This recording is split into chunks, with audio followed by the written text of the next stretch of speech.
ስለ ገድላት የምንነጋገራቸው ብዙ ነገሮች ስላሉ ኑና ያንን ጥያቄዎች ደግሞ የኦርቶዶክስ ወንድምና አባቶች እንድትመልሱ ያንን ጥያቄ ነው። መልሶች ሙሉ ከሌለ ገስዋ ዮኒ ማኛ ይፈነጥጣል። ሰላም ለእናንተ ይሁን። እንዴት አላችሁልኝ? እሺ ወንድማችን እርሱትና ግን ምንድነው እንግዲህ ሁሌም አዳዲስ ሰዎች ወደ ቲክቶክ ስለሚመጡ አሁን ካነሳው ሐሳብ ጋር በተያያዘ ጥቂት ነገር የምላችሁ ነገር ይኖራል። በቃ መሰረታዊ በጣም ሁላችሁም ልናውቀው የሚገባ ነገር ማለት ነው። ከሱ በፊት ግን የጌታ ቀን ስንል ምን እያልን ነው? መቼስ ቀናት ሁሌም የጌታ ናቸው። ግን ዛሬን ግን በተለየ የጌታ ቀን የምንላት ለምንድን ነው? ጌታችንና መድኃኒታችን ኢየሱስ ክርስቶስ ሞትን ድል አድርጎ የተነሳበት ቀን ነው። የትንሳኤው ቀን ናት እሁድ ማለት ነው እና የሁላችንን ትንሳኤ ያረጋገጠበት የትንሳኤያችን በኩር የሆነበት ቀን ስለሆነች ይህችን ቀን በተለየ ሁኔታ በቤተ ክርስቲያኖች ተሰባስበው ቅዳሴ አድርገው ከቅዱስ ምስጢር ተካፍለው ይመጣሉ። ስለዛ በጌታ ቀን ቅድሚያ የሚሰጠው በጠዋቱ ተነስተን እስቲ ለምንድን ነው ቅድሚያ የሚሰጠው? ወደ ጌታ ደስታ ለመግባት እና እጄ ላይ አንዲት መጽሐፍ አለች ቅዳሴ ወደ ጌታ ደስታ የመግባት ምስጢር የሚል ነው።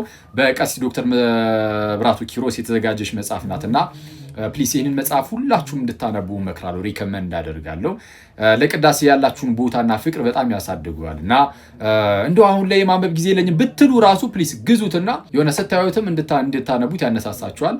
በቻላችሁ ሰዓትም ታነቡታላችሁ፣ ግን አሁን ሁላችሁም እንድታነቡት እመክራለሁ። እሺ ይህንን ያዝ እናድርግና ወደ ወንድማችን እንመለስ። ወንድማችን እንደሰማችሁት እንግዲህ ሌላ ቪዲዮዎች ላይ የሚያዩ የነበርና ፕሮቴስታንት ወንድሞችን እየሰበሰበ እንደው እስቲ በጣም ከባባድ የምትሉትን ለጆሮ ሲሰማ ይጨንቃል የምትሉትን ገድል እስቲ እያወጣችሁ አንብቡ።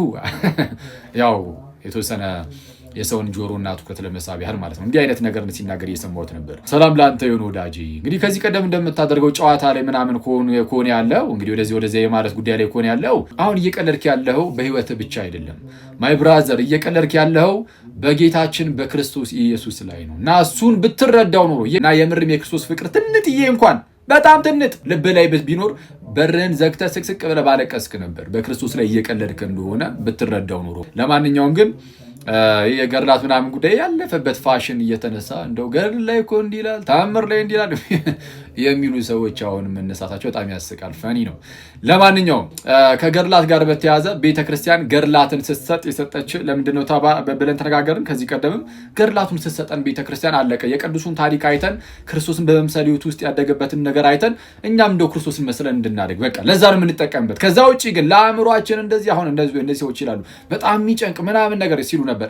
ለአእምሮ ከጨነቀ የመቀበል ግዴታ እንኳን የለብህ።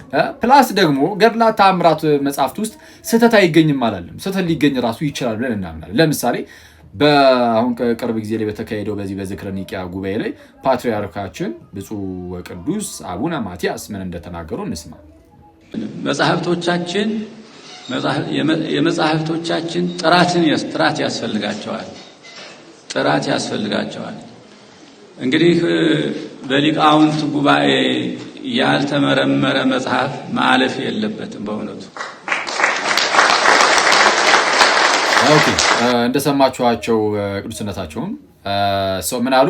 መጽሐፍቶቻችን ጥራት ያስፈልጋቸዋል። እኛ ራሱ መጽሐፍቱን እንዲህ ብለን እየተናገርን ነው ማለት ጥራት ያስፈልጋቸዋል እየተባለ እና መመርመር አለባቸው በሊቃውንት ጉባኤ እየተባለ ብድግ አድርገህ ባይዜ ቢመረመሩ ራሱ ተመርምረው ቢወጡ ራሱ የሃይማኖት መመስረቻ አይደሉም፣ የሃይማኖት መከራከሪያ አይደሉም። እንደዛ እንኳን ያውም ጭራሽ እንደውም ምን እየተባለ በጉባኤ ላይ ነው ባይዜ ቅዱስነታቸው የተናገሩት መጽሐፍቶቻችን ጥራት ያስፈልጋቸዋል። በቃ እንዲህ ነው እኛ ምናምነው። ስለዚህ እነዚህ መጽሐፍት ይዤ ኦርቶዶክስን ላሸማቀቅ ምናምን እሱ ጭራሽ አይታሰብም።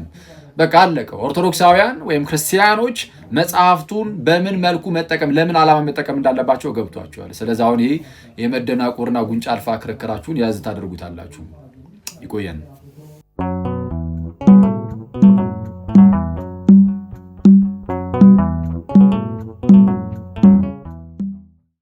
ሌኒ እንኳን ደህና መጣሽ። ደህና ቆያችሁ። ሰላም ናችሁ? እግዚአብሔር ይመስገን። ሁሉ ሰላም እግዚአብሔር ይመስገን አለን። አምላክ የተመሰገነ ይሁን። እሺ ናትሻ አውራት ፓፓ። እሺ እስቲ አንዳንድ ነገር እንነጋገር። ምንድነው ሲሆን ጥያቄ እንጠይቅሽ። ቤተክርስቲያን በዘመናት ውስጥ ትጠፋለች ብለሽ ታምኛለሽ? እኔ ትጠፋለች ብዬ አላምንም። አትጠፋም። በዘመናት መካከል ቤተክርስቲያን አትጠፋም። ኦኬ ጥሩ። ስለዚህ ቤተክርስቲያን በዘመናት ውስጥ የማትጠፋ ከሆነ ከ16ኛው መቶ ክፍለ ዘመን ወይ ደግሞ ይሄ የፕሮቴስታንቲዝም እንቅስቃሴ ከመጀመሩ በፊት ቤተክርስቲያን ነበረች? አዎ ነበረች። አሪፍ። እሷ ቤተክርስቲያን አሁን ላይ ስሟ ማን ነው? አሁን እሷ ቤተክርስቲያን ሁለት አይነት ገጽታ አላት። ቤተክርስቲያን ሁለት አይነት ገጽታዋን ሳይሆን ስሟ ማን ነው? አሁን ቤተክርስቲያን ብለን የምንሰበሰብባት አለች። ደግሞ እንደገና ሎካል ቤተክርስቲያን፣ ዓለም አቀፍ ቤተክርስቲያን፣ መንፈሳዊዋ የማትታየዋ የክርስቶስ አካል አለች እና ያቺ አሁን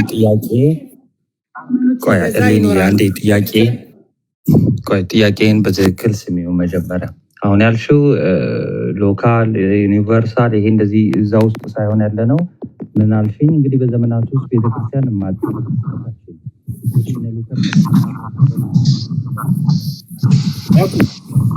ናቲ ሚዩት እሷ ጋር ነው። እናንተም ድምፅ ታፍኖ ነበር። ቀጥል ወይ? ቀጥል። አሁን መታል ቀይም እያበራ እንትን ስታደርገው መሰለኝ። ኦኬ አይ እኔ ጋር አይደለም አይመስለኝም። ከሆነም ሶሪ። እሺ ድጋሚ ልድገምልሽ። ስለዚህ በዘመናት ውስጥ ቤተክርስቲያን ካለች እና እነ ሉተር ከመነሳታቸው ወይ ደግሞ ፕሮቴስታንቲዝም ከመጀመሩ በፊት እሷ ቤተክርስቲያን ከነበረች አሁን እሷ ቤተክርስቲያን ስሟ ማን ነው? እኔ ስለ ቤተክርስቲያን ያለኝን አመለካከት ብገልጽልህ ደስ ይለኛል። አሁን በትናንትም ጠይቀኝ ብዬው የነበረ ጋዲሳን በዚህ ነው። ቤተክርስቲያን በዘመናት ሁሉ አለች ብዬ ሳምን በኦርቶዶክስ ቤተክርስቲያን ውስጥ ፈጽሞ እግዚአብሔር የለም ብዬ አላምንም። እኛ አሁን በዘመናት መካከል እኔ በኦርቶዶክስ እምነት ውስጥ እያለሁ ስለ ኦርቶዶክስ ቤተክርስቲያን ብዙ እውቀት አልነበረኝም። ከዛ ከወጣሁ በኋላ ግን ምን ያህል በእግዚአብሔር ሕልውና የነበረች ቤተክርስቲያን እንደነበረች በዘመናት መካከል ግን በጊዜ ብዛት ግን ነገሮች ሁሉ ወደ እንደዚህ አይነት ነገር እንደመጡ ነውና በዛች ቤተክርስቲያን ውስጥም በ15ኛው መቶ ክፍለ ዘመን ከሉተር መነሳት በፊት ኢትዮጵያዊው እስጢፋኖስ ተነስቶ መጽሐፍ ቅዱስ ብቻ የሚለውን አመለካከት ከዘርዓ ያዕቆብ በነበረበት ዘመን ላይ እውነትን የሚያውጁ በየገዳማቱ በክርስቶስ የሚያምኑ ሊሆኑ እንደነበሩ ነው። እንደዛ ታሪኩ ቆይ አንዴ፣ ታሪኩ እንደዛ አይደለም። አሁን ምን ነው ፈራሽ ስሟን ለመጥራት? የቤተክርስቲያኗን ስም አታውቂውም? የነበረችውን ቤተክርስቲያን በኦርቶዶክስ እምነት ውስጥ እግዚአብሔር ፕሬዘንስ ነበረ፣ የዳኑ ያመኑ ሰዎች ነበሩ ብዬ እኔ እግዚአብሔር ቆይ አንዴ እኔ እኮ አሁን ጋዲ ሞራሉ አለ ሲለኝ ማመን ነበረብኝ። ምንድነው ጥያቄ? መጀመሪያ ጥያቄው ስሟን ነው የጠየኩሽ፣ የቤተክርስቲያኗን ስም። እሷ ቤተክርስቲያን ማናት ብዬ ነው የጠየኩሽ። ስለዚህ ኦርቶዶክስ ነበረች ማለት ነው።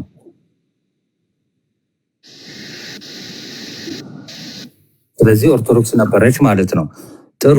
እቺ ቤተክርስቲያን ጉባኤያት አድርጋለች ፕሮቴስታንቲዝም ከመምጣቱ በፊት።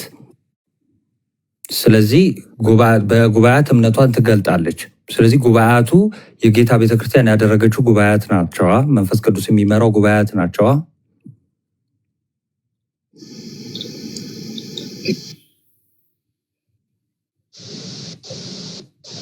ሄሎ፣ አይሰማም?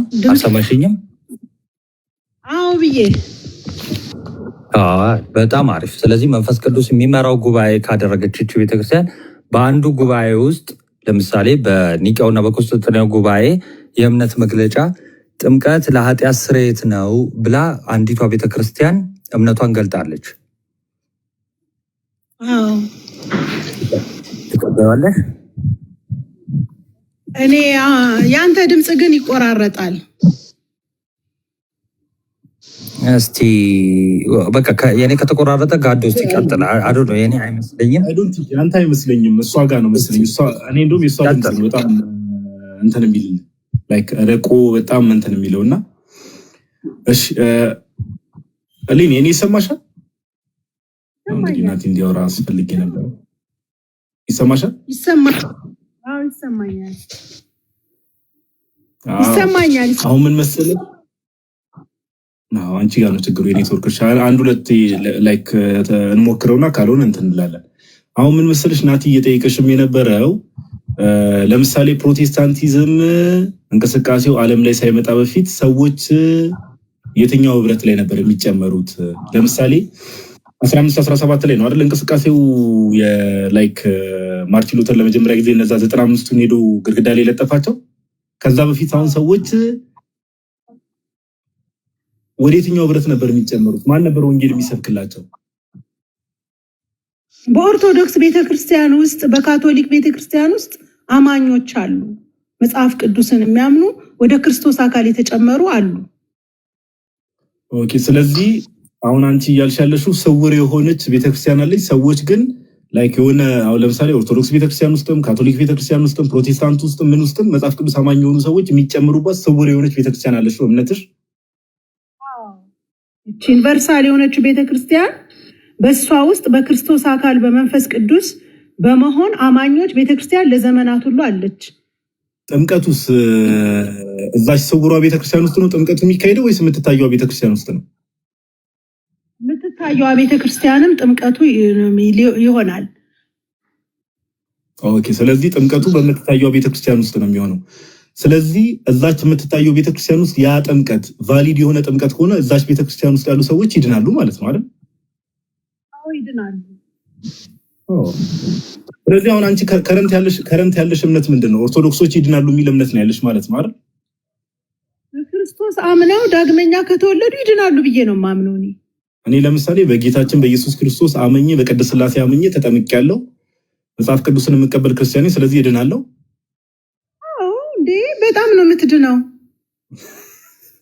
ድነሃል፣ በጣም ነው የምትድነውም ደግሞ ለምን ይሄ የኛ እኔ ትምህርቱ አይደለም ያሳቀኝ፣ አባባልሽ ነው በጣም ነው የምትድነው ማለትሽ ነው ያሳቀኝ እንጂ ሌላ ነገር አይደለም ያሳቀኝ እንጂ ሐሳብሽን የራስሽ ሐሳብ ነው፣ ችግር የለውም። ሉጂ በጣም ነው የምትድነው አባባልሽ ትንሽ ስላሳቀኝ በጣም ነው እንደያማንኮ ጋዲ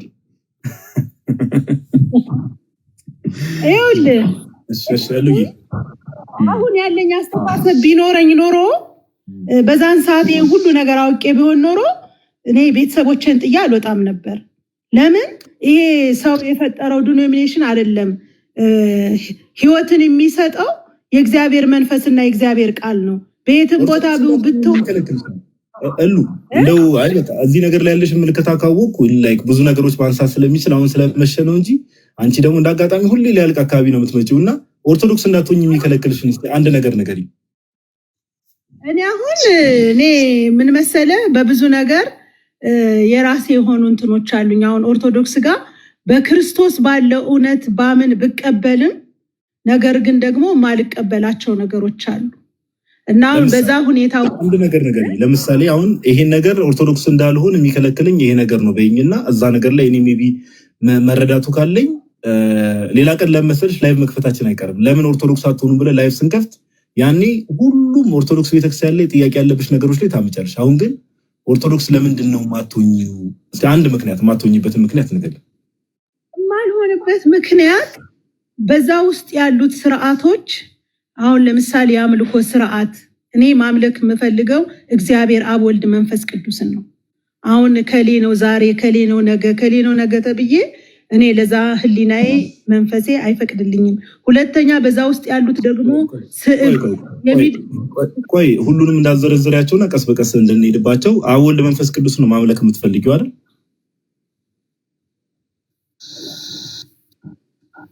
ሌኒ አዎ በፕሮቴስታንት ኦኬ። አሁን መሀል ላይ ይጠፋልሽ። በፕሮቴስታንት ቤት የሥላሴ መዝሙር አለ?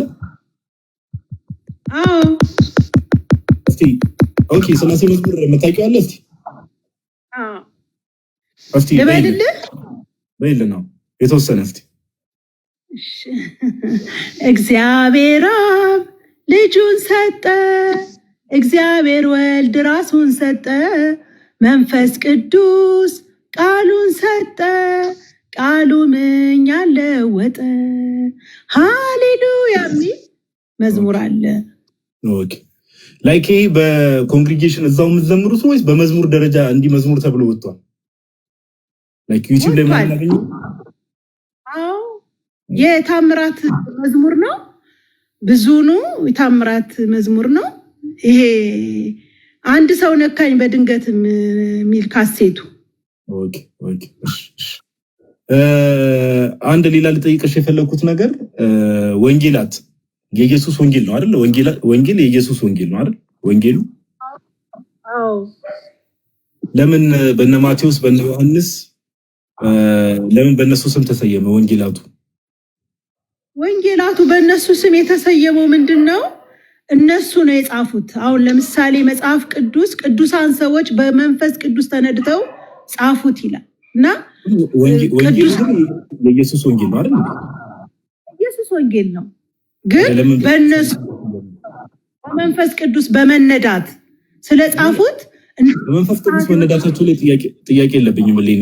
በመንፈስ ቅዱስ መነዳታቸው ላይ ምንም በመንፈስ ቅዱስ ተመርተው ጽፎታል። እኔ በደንብ ነው ማምነው። የኔ ጥያቄ የክርስቶስ ኢየሱስ ወንጌል ከሆነ ለምንድነው በቅዱሳኑ ስም በዮሐንስ በማቴዎስ ስም ለምን ተሰየመ? እነሱ ስለጻፉት ነው እንዴ? ቢጽፉት ስለሱ ክርስቶስ አገልጋይ አይደሉ እንዴ? ዋናው ባለቤቱ እያለ በአገልጋዮቹ ስም ለምን ይሰየማል? እኔ ጥያቄ እኮ በአገልጋዮቹ ስም ኃላፊነት መውሰድ አለባቸው።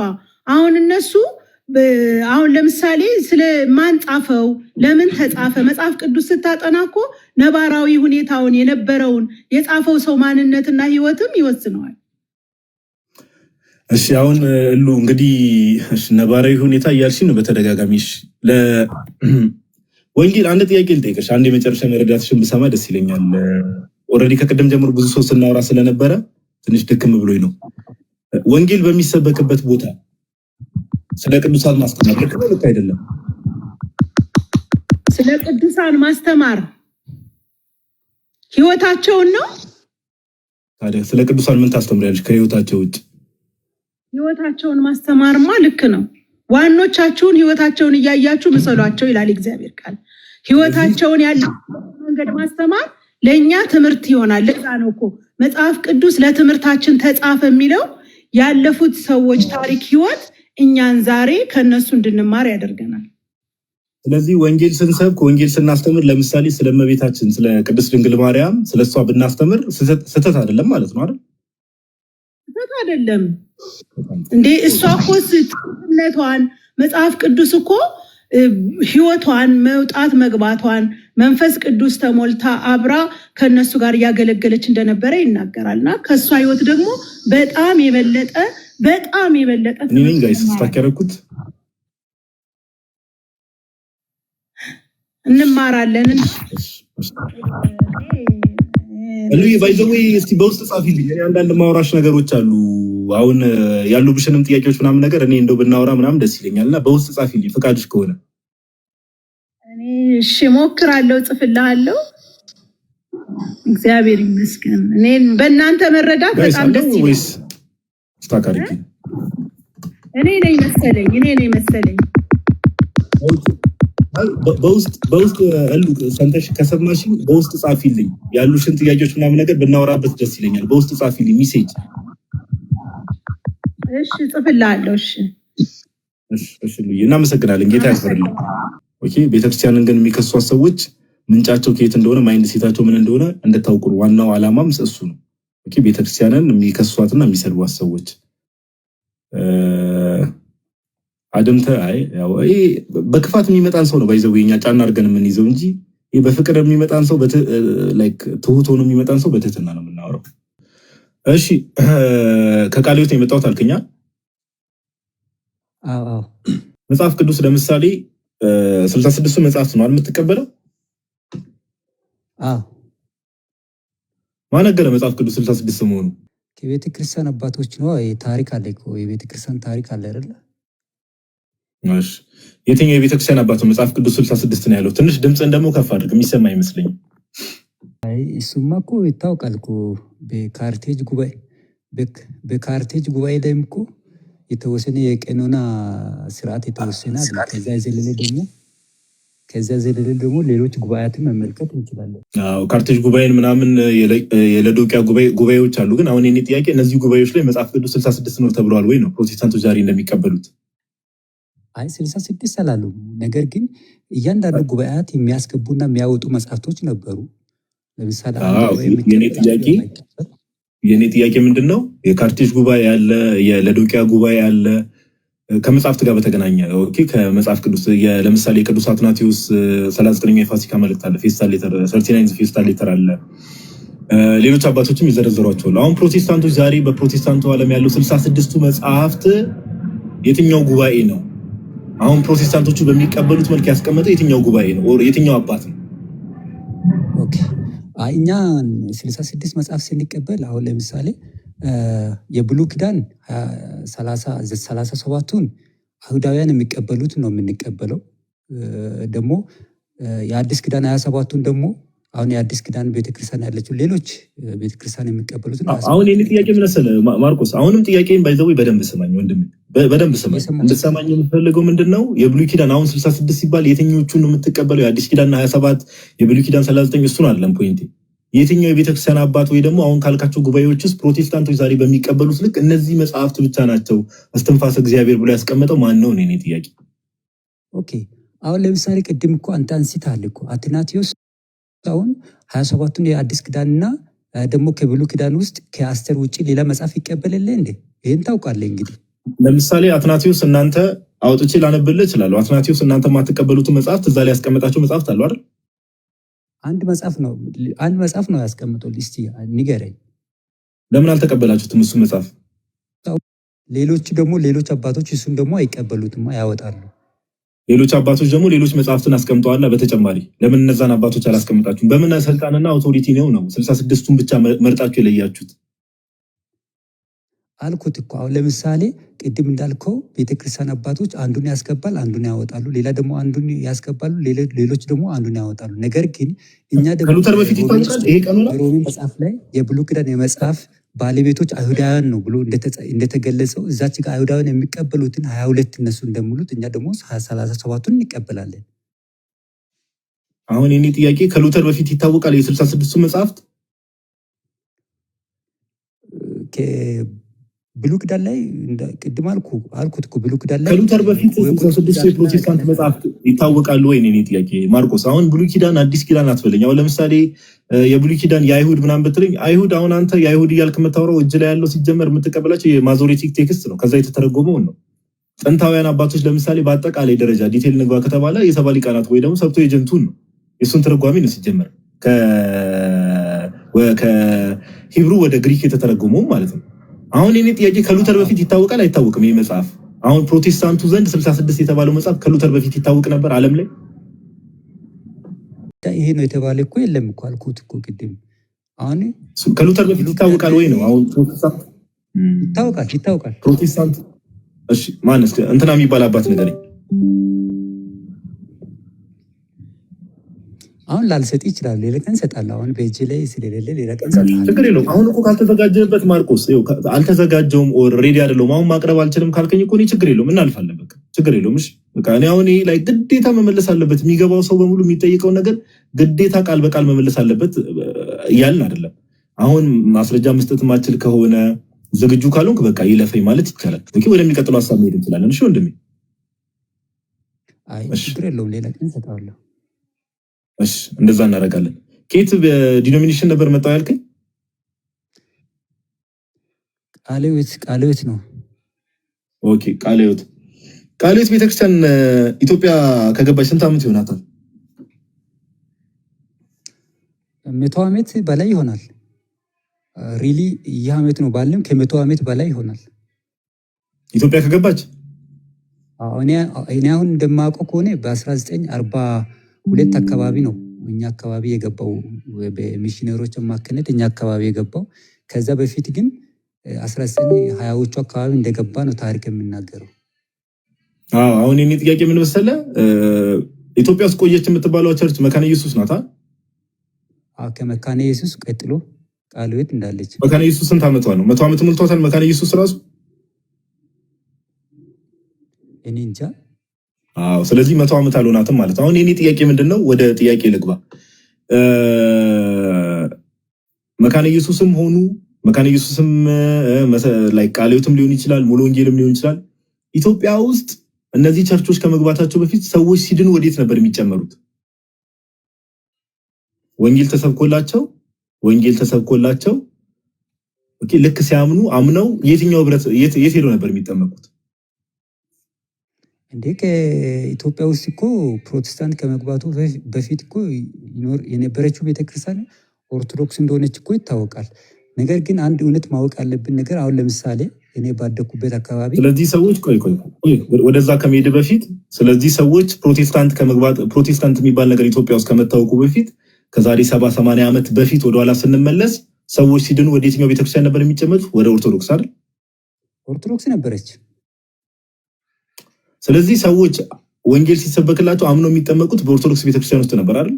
አይ ሲጀመር አምነው ለማ እዛ ውስጥ እኮ ይኖሩ ነበሩ። ዝም ብሎ እኮ ነው ይከተሉት ነበሩት። እኔ አቀለ እንዴ እዛ ውስጥ ስለነበርን ከዛ ውስጥ ስለወጣን ምክንያቱም ከዛ ውስጥ ኦርቶዶክስ ነው የወጣኸው? ኦርቶዶክስ ነው የወጣኸው?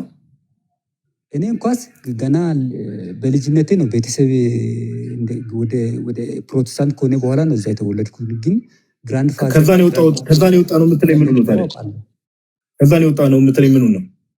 አይ ፋዘር ከዛ እንደወጣ አውቃለሁ እኮ ነው ያልኳለሁ። ፋዘርም ሌሎችም ግራንድ ማዘርም ሌሎችም አያቶቼ እዛ ስለነበሩ እኮ ነው ማወራ። እኔ እዛ ውስጥ ባላድግም እዛ ውስጥ ስለነበሩት እኮ ነው ማወራ። አሁን የኔ ጥያቄ ምንድነው? ስለዚህ የአንተ መረዳትና የአንተ አንደርስታንዲንግ ሰዎች ፕሮቴስታንቲዝም ኢትዮጵያ ውስጥ ከመግባቱ በፊት ክርስትና የሚባለው ወይ ደግሞ የሚያድነው እምነት ኢትዮጵያ ውስጥ አልነበረ? መሀል ላይ የገባበት መሰለኝ። ሄሎ ይሰማል? ትንሽ ስልክ የተደወለ ስለሆነ ነው። ወይ ተመልሰህ ትመጣለህ? አላውቅም። ችግር የለም። እሱ ነው ፕሮቴስታንቲዝም ኢትዮጵያ ውስጥ ከመግባቱ በፊት ሰዎች ኢትዮጵያ ውስጥ አይድኑም ነበር ብዬ ነው ማምነው። አይድኑም። በጣም በጣም ጥሩ። ስለዚህ እግዚአብሔር ስራውን ለ1900 ዓመት ወይ ደግሞ ኢትዮጵያ ውስጥ ለምሳሌ ለ1900 ምናምን ዓመት ሰዎች ክርስቶስ ኢየሱስ መጥቶ ከሞተ ዓለምን ካዳነ በኋላ ለ1900 ዓመት ሰዎች አይድኑም ነበር ኢትዮጵያ ውስጥ። አው የሚያምኑት ብቻ ነው የሚድኑት። በአባትና በአያት እኮ እምነት የሚከተሉ ሰዎች አይድኑም። ችግር የለውም። ቆይ አመጣለሁ። ችግር የለውም። ስለዚህ ሰዎች ለ1900 ዓመት አይድኑም ነበር። እኔ አላልኩትም። ነገር ግን በዛ አይድኑም እኮ አልከኝ። አይድኑም ነበር እምነት የምንቀበለው እንጂ ስለ አባትና እኔ አሁን ማርቆስ ስለ አንተ አባትና አያት እኔ ይቅርታ አድርግልኝና ስለ አንተ አባትና አያት አይመለከተኝም። መጀመሪያ ምን አልከኝ? ሰዎች ለመጀመሪያ 1900 ዓመት ፕሮቴስታንቲዝም ኢትዮጵያ ውስጥ ከመምጣቱ በፊት አይድኑም አልክ አይደል? አዎ አይድኑም ስልህ ለምሳሌ በውርስ እምነት የሚቀበሉት አይድኑም ለማለት ነው። ስለ ውርስ አላወራሁም። እኔ ምንድነው ውርስ? እኔ ስለ ንብረት አላወራሁም እኮ። የምን ውርስ ነው የምታወራኝ? እኔ ከዛ በፊት ሰዎች ይድናሉ አይድኑም ነው ጥያቄ። ከዛ በፊትማ የሚያምኑት እኮ ይድናሉ፣ የማያምኑት እኮ እንዴት ይድናሉ? የሚድኑ ሰዎች የት ነበር ሄደው የሚጠመቁት? አምነው የሚያምኑ ሰዎች የት ነበር ሄደው የሚጠመቁት? አምኖ አይደለማ የሚድኑ በሕፃንነት አይደለም የሚጠመቁት። መድኃኒዓለም ታምኑ እኮ ነው የሚጠመቁት እኮ ወንድም። የትኞቹ ሰዎች ናቸው የሚድኑት? እንዴ አምነህ አይደለም መጠመቅ አለብህ። አምነህ ጌታ ኢየሱስን ተቀብለህ አይደለም መጠመቅ አለብህ። ስለዚህ ሰው በሕፃንነታቸው የሚጠመቁ ሰዎች በሙሉ አይድኑም። በሙሉ አይድኑም እያልኩ ሳይሆን ለምሳሌ በዛነ ሳታምንት ይጠመቃለህ። ከዛ በኋላ ግን ስለ እምነቴ ሳይናገሩ በዛች ውስጥ በምትኖርበት ጊዜ ሳታቅ ሌላ አምልኮ እየተከተልክ እዛ ውስጥ እየገባ ምናምን ያልክ ትኖራለህ። ኖርማል ሆነ ትኖራለህ። ማን መጥቶ ያስተምራል? ምንድነው የምታወራው ወንድማችን? እሺ ለምሳሌ አንድ የመጨረሻ ጥያቄ ልጠይቅህ። አንተ የምታወራው ነገርም ብዙ አንደርስታንድ። ለምሳሌ መካነ ኢየሱሶች ህፃናትን በልጅነት ነው የሚያጠምቁት አይደል? አይድኑም እነዛ ህፃናት? አይ ካደጉ በኋላ እኮ ወደ ጌታ ኢየሱስ ክርስቶስን ይቀበላሉ፣ ያምናሉ። በህፃንነት እኮ እየተጠመቁ እኮ ነው። መጽሐፍ ቅዱስ ያመነ የተጠመቀ ይድናል ነው የሚለው። መካነ ኢየሱስ ህፃናትን በልጅነት ታጠምቃለች። አይድኑም ህፃናቱ? አይ እኔ መካነ ኢየሱስ ስላልሆንክ ስለ መካነ ኢየሱስ ባጠይቀኝ ጥሩ ነው። ስለዚህ የተለያየ ቸርች ናችሁ? እኔ በመካነ ኢየሱስ ስላልሆንክ ስለ መካነ ኢየሱስ እንደዛ አይድኑም ምናምን ብለህ ባጠይቀኝ ጥሩ ነው። አንድ ቅድም እኮ የተለያየ ቸርች ናችሁ ወይ? የተለያየ ቸርች ናችሁ? የተለያየ ቸርች ናችሁ? ዲኖሚኔሽን እኮ እንደሚለያየው ታውቃለህ አንተም። ቃለ ሕይወትም ሆነ መካነ ኢየሱስ ስለ መካነ ኢየሱስ የተለያየ ቸርች ካልሆናችሁ መካነ ኢየሱስ ውስጥ ያሉ ህፃናት በልጅነታቸው ሲጠመቁ ይድናሉ አይድኑም? እነሱ እኮ ጋድ የሚያጠምቁበት እኮ የራሳቸው የሆነ መሰረት አላቸው እኮ። ስለዚህ አታውቅም። አንድ የመጨረሻ ጥያቄ ልጠይቅህ፣ በቃ ሰዓታችንን በአግባቡ ለመጠቀም በእናንተ ቸርች ህፃናት ስንት ዓመታቸው ላይ ነው የሚጠመቁት? ከ12 ዓመትና ከዛ በላይ ሲሆን ነው የሚጠመቁት። ወደ ጌታ ኢየሱስን ሲያምኑ ነው የሚጠመቁት። ኦኬ። አንድ የ8 ዓመት ህፃን ልጅ ምንድን ነው የሚባለው በእናንተ ቤተክርስቲያን? ክርስቲያን ተብሎ ይጠራል? የክርስቲያን ቤተሰብ ልጅ ይባላል እንጂ ክርስቲያን ተብሎ ይጠራል? ክርስቲያን ተብሎ ይጠራል ልጁ? እሱን አላውቅም። እንዴ ሳይጠመቅ ሳያምን እንዴት ክርስቲያን ተብሎ ይጠራል? ሰው ሲጀመር ክርስቲያን የመሆን እኮ አምኖ አይደለ? እሱን እኮ ነው የኔ ጥያቄ። አንድ አሁን በእናንተ ቸርች የ12 ዓመት ላይ ነው ህፃን ልጅ የሚጠመቀው አልከኝ። የ8 ዓመት ህፃን ልጅ ምንድን ነው የሚባለው? ክርስቲያን ተብሎ ይጠራል? ኦር የ6 ዓመት ህፃን ልጅ ኦር የ9 ዓመት ልጅ ምን ተብሎ ነው የሚጠራው?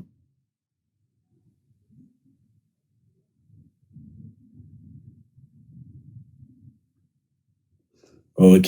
ስለዚህ ማርቆስ እዚህ ላይ ይብቃ መሰለኝ። እግዚአብሔር ያክብርልህ። ተመልሳ ምን አልክ? አንድ የ8 ዓመት ህፃን ልጅ ክርስቲያን ተብሎ ይጠራል አይጠራም?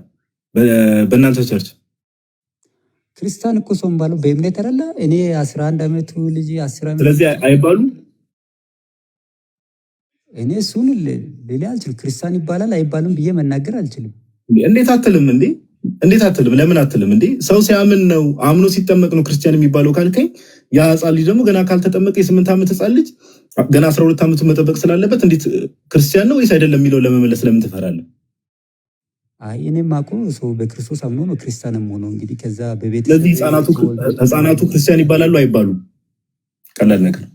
ህፃናቱ ክርስቲያን ይባላሉ አይባሉ? አይ እሱ ነገር ይባላሉ አይባልም። ሰው አምኖ ነው እንግዲህ ክርስቲያን የሚባለው። ሳያምን ክርስቲያን ይሆናሉ ማለት ይከብደኛል። እሺ ቢሞቱስ? አንድ ህፃን ልጅ በ8 ዓመቱ ወር በ9 ዓመቱ ቢሞት የት ነው የሚሄደው? እሱን እግዚአብሔር ያውቃል። ምን አላመኑ ግን ሳያምኑ ሳይጠመቁ በልጁ የሚያምን ግን አሁን ተፈርዶበታል ይላል መጽሐፍ ሲናገር አይደል? አዎ። ታዲያ ህፃናቱ የት ነው የሚሄዱት? እሱን እኮ ጋዲ እግዚአብሔር ያውቃል አልኩት እኮ። ለምሳሌ በእናት ማህፀን እያለች እኮ ህፃን እኮ ልሞት ይችላል። በዛ ሰዓት ማን ያውቃል? እግዚአብሔር ያውቃል ሆኗል። የመጨረሻ መልስ ወንድማችን ማርቆስ፣ ስለነበረን ቆይታ እናመሰግናለን። አትጥፋ፣ ጌታ ያክብርልን። እሺ ወንድሜ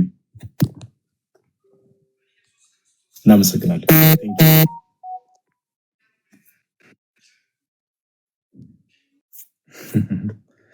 እሺ ጋይስ እንደምታዩት ነው እንግዲህ መልሱ። ኦርቶዶክስ ቤተክርስቲያንን ሰው ብዙ ጊዜ ለመቃወም ነው ጀስት እንደዚህ የሚሉት፣ ግን ያው የራሳቸው እምነት ላይ ሲመጣ እንዴት እንደሆነ ታያላችሁ። እግዚአብሔር ያውቃል ነው የመጨረሻ መልስ። እግዚአብሔር ያውቃል። እሺ የትንሣኤ የሚል ዩዘር ኔም አንተ ድምጽ ማሰማት ትችላለህ። መሀል መሀል ላይ ብሮስኪ የምትለው ነገር ካለ እሺ። የትንሣኤ የሚል ዩዘር ኔም የትንሣኤ መስካሪዎች ዓለም አቀፍ ቤተክርስቲያን የሚለው አዎ እንደዛ ነው ብለው ፓስተር ብዬ ልጥራ ወይስ ምንድነው ታይትል? ይቆይ እሱ ለጊዜው ይቆይና ምንድነው? አይ ለምሳሌ የትንሣኤው የቸርች ስም ነው ያስቀመጥከውና አገልጋይና ምንድነው? እስኪ ስለራስ ነገር ወደ ሐሳቡ ከመግባታችን በፊት ቸርች ሳይሆን በቸርች ውስጥ ያለ የወንጌል ሚኒስትሪ ነው። በዛ በግሩፕ ነው የወንጌል ምስክርነት ግሩፕ ነው እና እሱ ቸርች ሳይሆን ሚኒስትሪ አይነት ነገር ነው። ቸርች አይደለም እሱ። ምን የሚባል ቸርች ውስጥ ነው? ሙሉ ወንጌል ነው። በኢትዮጵያ ሙሉ ወንጌል ቤተክርስቲያን ውስጥ የእንትኑ አለ፣ የአገልግሎት ዘርፍ አለ። አሁን ይሄ የወንጌል መስካሪዎች ግሩፕ ነው። በዛ ነው እንትን ብለው እንጂ ራሱ የቻለ ቸርች አይደለም። ሙሉ ወንጌል ውስጥ ያለ አገልጋይ ነው አለ። ወንድማችን ድምጽ መሀል ላይ ይቆራረጣል፣ ይቅርታ ነው አለ። ይሰማኛል። ስለዚህ የሙሉ ወንጌል አገልጋይ ነው እና አዎ ነኝ። በጣም ጥሩ። ሙሉ ወንጌል በልሳን መናገር ወይ ደግሞ የጸጋ ስጦታ በሚባለው ታምናለች አይደል ቸርቿ? በጣም አንተ ልሳን የመናገር ጸጋ ሙሉ ወንጌል የተባለው ለዛ ነው። ሙሉ ወንጌሏን ትቀበላለች ነው። ልሳን የመናገር ጸጋ ተሰጥቷል አንተ? በጣም አለኝ። እንደው ምንም ይኸው ኮሜንቱን አጠፋለሁ። እኔ መስማት ስለምፈልግ ነው። ብዙ ጊዜ ሰምቼ አላውቅም። አሁን ላይክ መናገር ትችላለህ? የምትናገረው ራስህ ስትፈልግ ነው የምትናገረው ወይስ የእግዚአብሔር መንፈስ ሲወርድብህ ነው የምትናገረው? ሊሳን እንግዲህ ሊሳን ዝም ብሎ የሚነገር ሳይሆን በአገልግሎት ላይ ሆነ እያገለገልክ እግዚአብሔር በሊሳን መካከል ነው ቃሉን እያስተማርክ እየሰበክ በአገልግሎት ማዕድ ውስጥ ሆነ ሊሳኖችን ተቀበላለህ፣ ትጸልያለህ። ሊሳን ማለት እኮ መጸለይ ማለት እኮ ነው። ስትጸልይ ስታገለግል የምትናገረው ነው እንጂ ዝም ብለህ በየሜዳው በየእንትኑ ዝም ብለህ ሊሳን አለኝ ብለህ የምትናገረው አይደለም። መናገር ይቻላል፣ ባይዘዋይ ይቻላል፣ ግን ዝም ብሎ የሚነገር አይደለም። ሰው ተናገር ስላለ የሚነገር አይደለም። እየሰማኝ ፕሊዝ፣ ነን ስቶፕ ነው እያወራ ያለውና ይቅርታ። መናገር ትችላለህ? ይችላለሁ። ተናገርልን። እንደው ለምን መሰለህ መጽሐፍ ቅዱስ ላይ ምን ይላል? ለምሳሌ አሁን እኛ ክርስቲያኖች ፕሮቴስታንቶች አልዳናችሁም ብለን ነው የምናምነው። ፕሮቴስታንቶች ደግሞ እኛ ኦርቶዶክሶችን ኦር ክርስቲያኖችን አልዳናችሁም ነው የምትሉትና ጳውሎስ ደግሞ ላላመኑት ምልክት ይሆንላቸዋል ብሏል አይደል?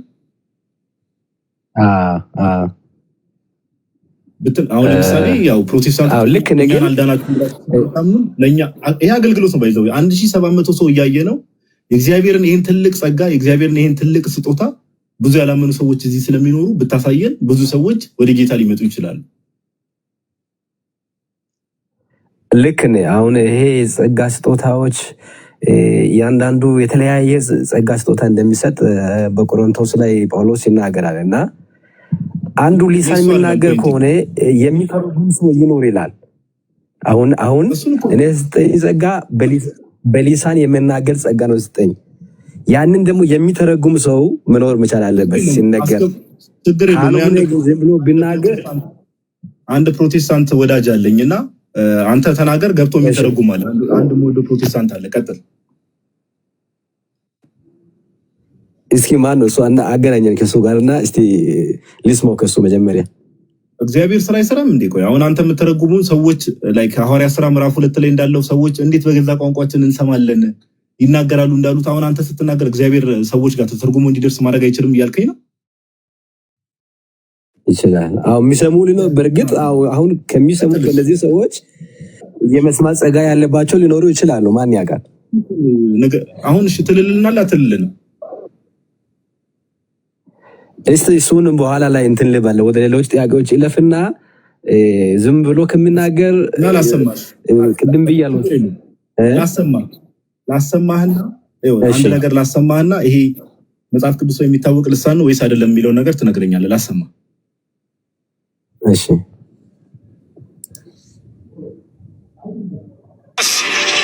ታፊያ ኢብራቶ ክላንሳ ማንቴሪያ ሺብሮሲ ፓራናማንታ ሙሩ ሙሉ ሙሉ ሙሉ ሙሉ ያተተተተተታ ተተተተቦቦቦቦ ሙሩ ሙሉ ሙሉ ሙሉ ሙሉ ያተተተተተታ ተተተተቦቦቦቦ ማታ ካቻታሊባ ማአይላ vula vinta ማታ ካቻታሊባ ማአይላ vula vinta Magalara bashanda braglara bashanda bagaliabo ela bashanda braglara bashakalara baye ela bashanda braglara bashana magadia da magato labaya la ya labas andala bakara labas endola la la la bashina baba basuda laba radola la la labas ኦኬ ሰምተዋል አይደል? ቆይ አንዴ አንተ ከመቀጠል በፊት ልሳን የመተርጎም ጸጋ ያላችሁ ሰዎች አንድ ቁጥር ሲጽፉ አስገባልኝ። አንድ ቁጥር ጻፉ። ልሳን የመተርጎም ጸጋ ያላችሁ ሰዎች አንድ ቁጥር ጻፉ። ልሳን የመተርጎም ጸጋ ያላችሁ ሰዎች አንዴ ቆይ። ኦኬ እኔ ሰው መሳብ ቆይ አንዴ ሄሉ ስቤሻለሁ። ሄሉ በጣም የምትገርም አገልጋይ ናትና ሄሉ እየሰቤሻለሁ። ግቢ ወንድማችን እያወራ እኮ ነው የሚዩትና ያለበለዚያ ወይ ወደሚቀጥለው ሰው እንሂድ። እያወራሁ ነው። አይሰማም አሁን? ይሄው ቅድም ያልኩህ ልጅ አሁን የገባው ልጅ ነው እና አሁን አንተ ልሳኑን ተናገር። የመተርጎም ጸጋ ፕሮቴስታንት ነው። አንተ ቀጥል። ይሄኛውን ጠይቃለሁ፣ አንተ ልሳኑን ተናገር፣ ከዛ እሱ ይተረጉማል። ቀጥል። ይሄው ኮሜንት አጠፋለሁ። እኔ ቀልድም አይደለም ያዝኩት። ይሄው ኮሜንት አጠፋለሁ። ሼካ ፓራባስ ፕራዳባ ጄካ ማንታራቦላ ሴፕራታ ካፖላ ባላባጃና ማንታ ቀጥል ኤሌቬስ ፕራዱካ ቴኬፌሌ ቤንታስ ክራባ ጆኮ ሞንታ ላፕራባ ሴፕሬጀንቶ ኮራባላ ቢላቦሳ ማፓስ ክራንታ ካላቫሳ ጄኬ ፔኬ ፔሌ ቬንታስ ፕሮዶሞ ሶክሮቦ ጆኖ ሞንታ ዣዶ ሴፕራ ኩታካያ ዚና ማንታ ሌፕራቱካ ሴባንታያ ኤልቫስ ፕሮዣና ሞሴ ሌፕሮቴኬ ፔል ባንዳስ ኪባያ ዚፕሮ ሴክራ ጁንዱስ ክሪቫቫባሼና ማንታ አረ ቀጥል። ይሄ መቀጠል አለ። ልጀምር? አዎ የተወሰነ ቀጥል። ኃይል አለው። ይተረጎምና እሱ ከተረጎመ በኋላ ሊቀጥል ኃይል አለው። በጣም ኃይል አለው። ቆይ አንዴ ኮሜንት ኦፍ ላድርግ። እናንተ ሰው ይተው ኮሜንት ላይ ቀጥል። ኃይል አለው። አይተርጎም። እስቲ የሚተረጉመው ሰው ይተረጉምና ሊቀጥል። ወንድማችን አሁን በአገልግሎት ማለት ለምን ተረጉም? ምክንያቱም አንዱ ሲናገር መተርጎም አለበት ይላል ቃሉ። እሱን ቀጥል። አንድ ላይ ተረጉማል። ችግር የለውም። አስገብቼዋለሁ። ይኸው የትም አይሄድም እኮ እዚህ ጋር ነው ያለው። ቀጥል እባክህ። ይሁን በቃ በቂ ነው። እስከዚህ በቂ ነው መተርጎም ከቻለ። እሺ በቂ ነው። እናመሰግናለን። ለማንኛውም የምር ይሄ ቀላል የሚባል አገልግሎት አይደለም። ኦኬ ቪዲዮ ሊያሳይ ነው መሰለኝ። አንተሽ እንዳትወጣ ተተረጉማለህ። እየሰማሽ ነው ወይ? አቦዘነች ለአንቺ ነው የምናገረው። እሺ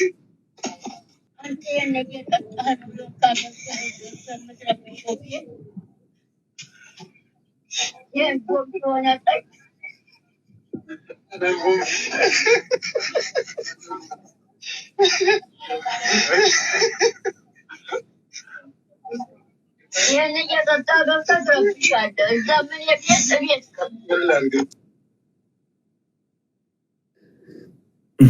እሺ ሉይ እናመሰግናለን። አንተሽ ሲመቻ አሳውቀኝና ተተረጉማለህ።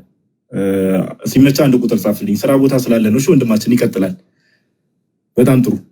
እሺ ሁለተኛ ጥያቄ ላቀርብልህና ሌላ ጊዜም እየመጣ እንደዚሁ አንዳንዴ እንድታገለግለን እንፈልጋለን። እሺ አልፎ ችግር የለውም። እሺ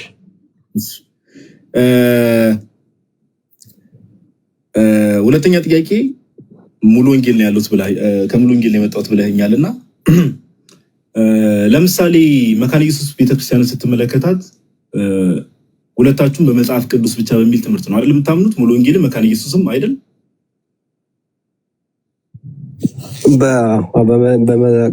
ቅዱስ ነው። እንደዛ ነው። መጽሐፍ ቅዱስ ብቻ የሚለው ትምህርት ወይ ደግሞ ሶላ ስክሪፕቹራ የሚለው ትምህርት የፕሮቴስታንት አምስቱ ሶላዎች ውስጥ አንዱ ነው አይደል? እና መጽሐፍ ቅዱስ ብቻ ሙሉ ወንጌልም አሁን አንተ ያለባቸው መጽሐፍ ቅዱስ ብቻ ትላለች። መካነ ኢየሱስም ደግሞ አንተ መካነ ኢየሱስ ቤተክርስቲያን መጽሐፍ ቅዱስ ብቻ ትላለች። ነገር ግን ለምሳሌ ሙሉ ወንጌል እናንተ ጋር ስንመጣ ሰው ባመነበት ቅጽበት ይድናል ነው አይደለ? ትምህርቱ የሙሉ ወንጌል ትምህርት ወንድሜ ያመነ ይድናል። አዎ ወደ መካነ ኢየሱስ ስንሄድ ደግሞ መካነ ኢየሱስ ቤተክርስቲያን ደግሞ ሰው አምኖ ሲጠመቅ ነው የሚድነው እንጂ ባመነበት ቅጽበት አይድንም ብላ ነው የምታምነው መካነ ኢየሱስ። ኦኬ ሁለታችሁም ምንድነው መጽሐፍ ቅዱስ ብቻ ቃል ሲናገርኮ ሙሉ ወንጌል ላይ በመጽሐፍ ቅዱስ ብቻ የሚለው ማርቆስ ወንጌል ምዕራፍ 16 ቁጥር 15 ላይ ወደ ዓለም ሁሉ ሂዱ ወንጌልን ለፍጥረታት ሁሉ ስበኩ፣ ያመነ የተጠመቀ ይድናል፣ ያላመነ ግን ይፈረድበታል፣ የሚያምኑትን እነዚህ ምልክቶች ይከተሏቸዋል ብሎ አንተ ቅድም ከተናገርከው አንዱ በሊሳን መናገር አሁን ሰዎች እንደሚቀልዱትና እንደመሾፉ ሳይሆን ላመነ ሰው የኔ ጥያቄ ምን መሰለህ? መካነ ኢየሱስ ሊመጣ እኮ ነው ዳንተ። እኔ አሁን ምልክቶቹ ላይ ሳይሆን መካነ ኢየሱስ ቤተክርስቲያን መጽሐፍ ቅዱስ ብቻ ትልና ሰው አምኖ ሲጠመቅ ነው የሚድነው ትላለች። ሙሉ ወንጌል ቤተክርስቲያን ደግሞ መጽሐፍ ቅዱስ ብቻ ትልና ሰው ባመነበት ቅጽበት ነው የሚድነው ትላለች። የትኛው ነው ትክክለኛ ትምህርት ነው? የኔ ጥያቄ አምኖ ተጠምቆ ማመን አንደኛ የሰው ልጅ ለማመን ወሳኙና ዋናው ነገር ማመን ነው። ያመነም የተጠመቀም ይድናል ይላል። አምኖ ደግሞ ይጠመቃል። ያመነ ሰው ሙሉ የሚሆነው ለመዳን ነው የሚጠመቀው። የዳነ ሰው ነው የሚጠመቀው። የዳነ ሰው ይጠመቃል። መጀመሪያ ማመን ነው የሚቀድመው። መካነ ኢየሱስ ደግሞ ለመዳን ነው ይቀድማል። መካነ ኢየሱስ ደግሞ ሰው ለመዳን ነው የሚጠመቀው ብላ ነው የምታምነው። ለመዳን ነው የሚጠመቀው። ኦኬ እሱን አያገባኝም። የነሱ ዲኖሚኔሽን ስላልሆንኩ እኔ አላቅም ግን ያስኬዳል። አያገባኝም ያልኩት ትክክለኛ ነው። የተለያየ ቸርች ስለሆናችሁ አንተ ራስህ ነው እሺ ወንድማችን ስምህን ግን አልያዝኩም። ሌላ ጊዜ አንዳንዴ ስትመጣ የምንቀበልህ ስምህም አለ በል። ከይቅርታ ጋር ያው ጨርሰናል። አስራት ነኝ። እናመሰግናለን። እሺ ታንክ ዩ።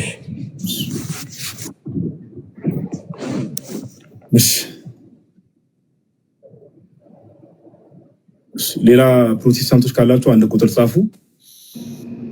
ኦኬ ያው አያገባኝም ብለዋል። ሰምታችኋል። መጨረሻ ላይ ስለነሱ አያገባኝም ሌላ ዲኖሚኔሽን ናቸው ብሏል። በቃ ፕሮቴስታንቱ ዓለም ላይ በዚህ ደረጃ ነው መበጣጠቅ ያለው። ሁሉም የተለያየ የራሳቸውን ትምህርት ይዘው ነው የሚቀጥሉት። አንዱ ስለሌላው አያገባውም። በቃ አያገባኝም ስለነሱ ነው ያለው።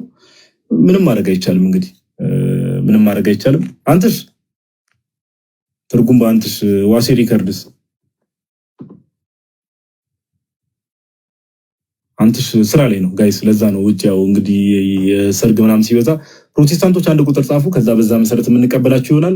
ታብታብ አድርጉ ጋይስ። 1 ቢሊዮን እናስገባው። ታብታቡ ላይቭ ምናምን ዲስኮኔክት እንዳያደርግ እንደዛ እናደርጋለን። ፕሮቴስታንቶች አንድ ቁጥር ጻፉ። የተለያዩ ሀሳቦችን እያነሳን የምናወራ ይሆናል። ቶኒዬ እንኳን ደህና መጣ። ሰላም ጋዲ፣ ሰላማችሁ ይብዛ። እንዴት ናችሁ? እንዴት ነው? ሁሉ ሰላም ሰር መስከን ምንድን ነው የወፍ ቋንቋ ትርጉም ምናምን? የወፍ ቋንቋ ወፎች ናቸው እኮ የሚረዱት። ልሳን እኮ ልሳን እንዲናገር እድላችንን ሰጥቼው ነበረ እና አንተስ ነበር የሚተረጉመው ሰው ነው። ግን እንትን በቃ ወንጌል ላይ የሚናገረው በቃ የቻለውን እንትን ፈጽሞታል። ለሌሎች ምልክት ይሆናል ስለሚል በቃ እውነት ነው። በቃ በተሰጠው ጸጋ አላፍረም ማለት ነው። ሌሎቹ እንትን አንናገርም ምናምን ስለሚሉ እሱ ጀግና ነው። ቴንክ ዩ። ልክ ነህ። እሺ አንድ ቁጥር ጻፉ። እኔ ነኝ መሰለኝ ደግሞ ትንሽ የገፋፋሁትም። በእርግጥ ለማያምኑ ሰዎች ምልክት ይሆናል ጳውሎስ ይላል። ኦፍ ኮርስ በዛ ጊዜ እንደዛ ምልክት ነበረ ለማያምኑ ሰዎች። ያኔ የሐዋርያት ሥራ ምዕራፍ 2 ላይ መንፈስ ቅዱስ በወረደባቸው ሰዓት ላይ ለማያምኑ ሰዎች የምር ምልክትም ነበር እና ትንሽ ገፋፋሁት መሰለኝ እኔም። ኤኒዌይስ ምስኪን ወንድም ነው፣ ግን ጌታ በሚያውቀው ምስኪን ወንድም ነው። እሺ አንድ ቁጥር ጻፉ ፕሮቴስታንቶች። እስቲ እናውራ ስለ ፕሮቴስታንቲዝም። ግቡና አንዳንድ ነገሮችን መጽሐፍ ቅዱስ ላይ ያሉ ጥያቄዎችን እንጠይቃችሁ፣ የተለያዩ ሀሳቦችን እያነሳን። እሺ ብሩክ የሚል ዩዘር እንኳን ደህና መጣ። እንዴት ነህ? ደህና ነህ? ይመስገን አምላክ። ሁሉ ሰላም ሁሉ ሰላም ነው፣ እግዚአብሔር ይመስገን። እኔ የምልህ አቤት። ፕሮቴስታንቲዝም ብለህ ጀመርክ ትምህርቱን፣ ግን አንተ ፕሮቴስታንቲዝምን ቸርች እየጠየቅ ምናምን ዲኖሚኔሽን እየጠየቅ ልዩነቶችን ለማጉላት ነው። ፕሮቴስታንቲዝምን አንድ ላይ ማወቅ ወይም ደግሞ ከፕሮቴስታንት ጋር ያለውን ጥያቄ ለመጠየቅ ነው የፈለግከው? ስለዚህ ቸርቾችን እዛዚህ ከምታረግ ፕሮቴስታንት ጥያቄ ጠይቅ፣ አንሳ። አሁን መጥቻለሁ። ብሩክ ወንድማችን ምን እያልክ ነበር? አልሰማሁም፣ ተቋረጥኩ ማለት። ቀጥል። እሺ ፕሮቴስታንቲዝምን ማለት አንተ ዲኖሚኔሽን እየጠየቅ ነው። በጣም የተለያየ እንትን እያነሳ ያለው እና ያነሳው ርዕስ ደግሞ ፕሮቴስታንቲዝም የሚል ነው። ልጠይቅ የፈለግከውን ከፕሮቴስታንቲዝም አንጻር ልዩነት ያለንን ልዩነት እያነሳህ መጠየቅ ያለብህን ነገር ጠይቅ። እዛዚህ ቃልዮት ላይ ሙሉ ወንጌል ላይ ይሄ ነገር ፕሮቴስታንቲዝም በቃ እኔ ፕሮቴስታንት ነኝ፣ አንተ በአንተ አነጋገር ማለት ነው። ስለዚህ ጠይቅ። ፕሮቴስታንት አይደለም አንድ ስላልሆናችሁ ነው የምጠይቅ። ከየት ቤተ እምነት ነው ወንድሜ? ዲኖሚኔሽን ንገረኝ። እኛ ከእናንተ ጋር የምንለያቸውን እኔ አሁን እኮ መጠየቅ ያለብህ አንተ ወይ ሙሉ ወንጌል ወይ መካኒዝም ወንድማችን። አሁን ይኸው እዚህ ጋር ይሄ እጄ ይታያል። እዚህ ጋር ላይክ ፕሬስ አድርጌ ዲስኮኔክት ላደርግ እችላለሁ። አሁን እንደዛ ከማድረግ ዲኖሚኔሽን ነገረኝና ወደ ሀሳቡ እንሂድ። ምረጥ። ያንተን ጥያቄ አታነሳም? ለምን ፕሮቴስታንት ላይ ጥያቄ የለህም? እሱን ልመጣልህ እኮ ነው። ልሳን መጽሐፍ ቅዱሳዊ ነው ብለህ ታምናለህ? በደንብ ነው። ይሄ ቅድም ወንድማችን ሲያወራ የነበረው ልሳን መጽሐፍ ቅዱሳዊ ነው፣ መጽሐፍ ቅዱስ ይገልጻል። ምን ቦታው መጽሐፍ ቅዱስ ላይ ያለው ልሳን አይደለም የምልህ። አሁን ቅድም ወንድማችን ላሰማ። እሺ ና ቆይ አትውጣ፣ ችግር የለውም እመጣላለሁ ወንድሜ። አሁን አስታወስኩ እኮ ለካስ ባለፈው አውርተን ነበር። ሜቢ አንተ ረስተኸኝ ይሆናል እንጂ እኔ ልክ ስገባ ይሄ ልሳን ኢብራቶ ክላንሳ ማንቴሪያ ሺብሮሴ ፓራና ማንታ ሙሩ ሙሉ ሙሉ ሙሉ ሙሉ ሻታታታታታ ተተተተቦቦቦቦ ሙሩ ሙሉ ሙሉ ሙሉ ሙሉ ሻታታታታታ ተተተተቦቦቦ ይሄ ልሳን መጽሐፍ ቅዱሳዊ ነው።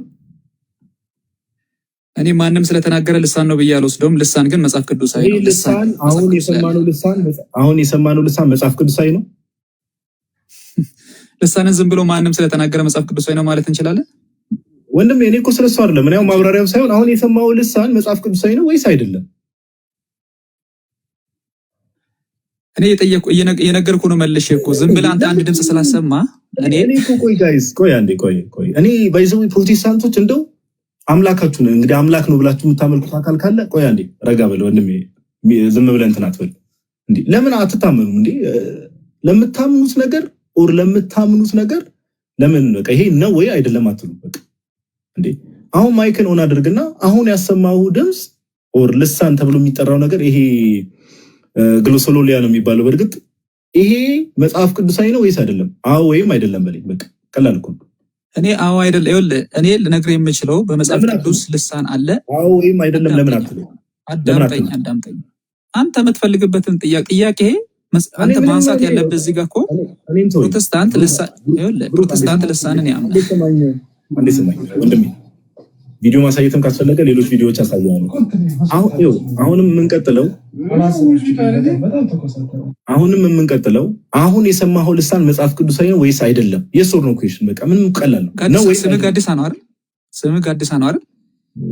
እዚህ ጋር ባለው ዩዘር ኔም ወረድ ታባርክታችሁ ወረድ ወንድማችን። እዚህ ለግዠሪ አይደለም፣ ሰዓት በጣም ቫልዩብል ነው። ባይዘው ሰው ዘመን ይባረክ አርጋዶና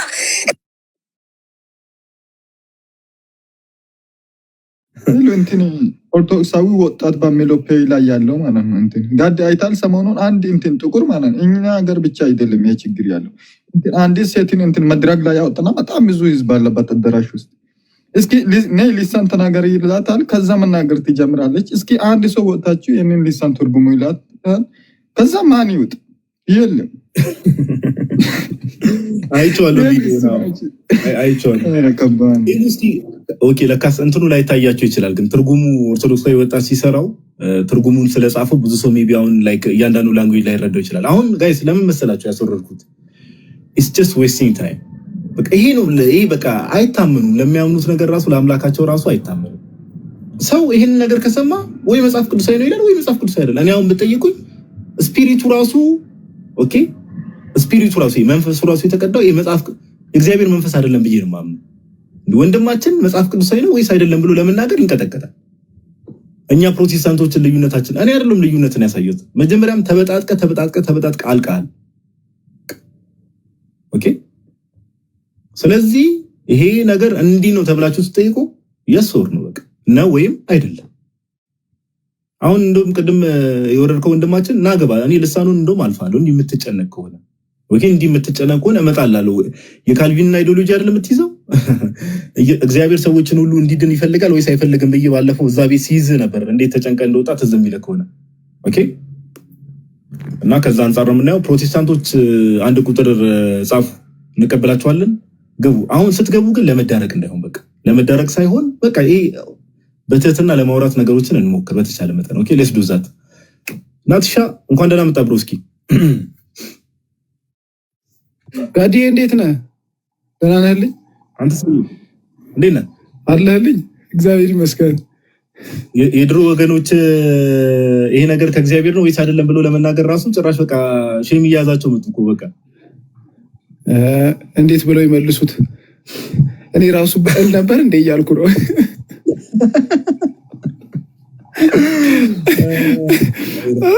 ስማ አንዱ እኮ ልለማመድ ብሎ የእንትኖችን ምንድነው ፊደላት ከፐ በኋላ ያሉትን እያጠና ነበር። ሏሟራ ሸቋ ምናምን የሚለው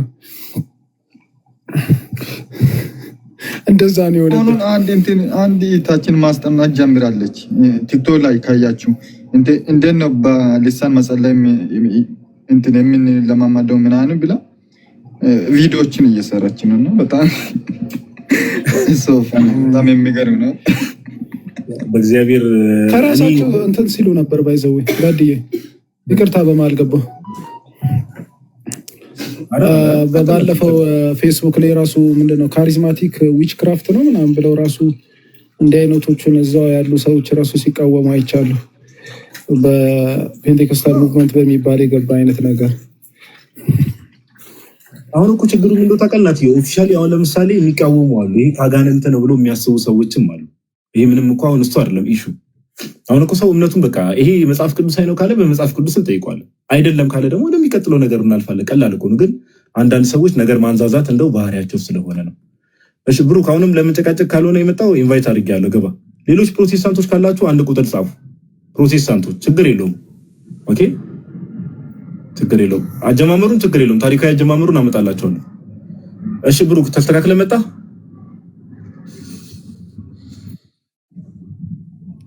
አይ ብዙ ስትጨነቅ እኮ ነው፣ ብዙ ስትጨነቅ አየውና አሁንም ፖለቲክስ ለመስራት ነው የገባው ወንድማችን። ለምን ከመጽሐፍ ቅዱስ አናወራ? አልተዋወቅንም ማለት ነው። እግዚአብሔር ቃል እንማማር። እስቲ ከመጽሐፍ ቅዱስ እናንሳና የምታነሳቸውን ጥያቄዎች አንሳ። ፕሮቴስታንቲዝም ልሳን አይደለም እኮ ነው። ቀደም የሰማኸው ልሳን መጽሐፍ ቅዱሳዊ ነው ወይስ አይደለም? ቅድም የሰማሁትን አንተ የኬት የሚያመጣውን ነገር እኔ ከመጽሐፍ ቅዱሳዊ ነው ብዬ እንትን አለለም ብያለሁ ቅድምም እኮ። ስለዚህ መጽሐፍ ቅዱሳዊ አይደለም። ልሳን መጽሐፍ ቅዱሳዊ ነው። አንተ ያሰማውን ድምፅ መጽሐፍ ቅዱሳዊ ነው አይደለም ማለት አልችልም ብያለሁ። ቢካውዝ የሰማው ድምፅ ነው አይደለም፣ የሰማው ድምፅ ነው መጽሐፍ ቅዱሳዊ ነው ወይስ አይደለም? በቃ ዛት የሶር ነው በለኝ። በቃ እንዴ ምንድነው አሁን? ለምንድነው ነገሩ የምታንዛዛው? ለአንተ በመች ጥያቄ ፈጥራት ትምጣ። ይኸውልህ አንተ ልሳንን ነው አይደለም የማትቀበለው? እሺ እስቲ ጋይስ ኮሜንት ላይ ያሳውቁኝ። አሁን እንደዚህ አይነት አዘግ የሆኑ ሰዎች ሲመጡ እኔ ከወዳጆቼ ጋር ተነጋግሬ ነውና ወደሚቀጥለው ጥያቄ እንለፍ ወይስ ይውረድ? ኮሜንት ላይ ያሳውቁኝ። በፍቃዱ ነው ግን እዚህ የገባው ካልቪኒዝም ሆነ እንዴት ነው መግባት ይቻላል? እሱ ነው ብሎ ማለት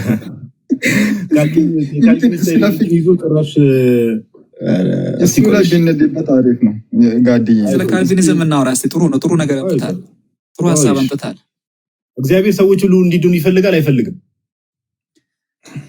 ይፈልጋል። ይህን ትምህርት ከካልቪኒዝም ትምህርት አሳየኝ።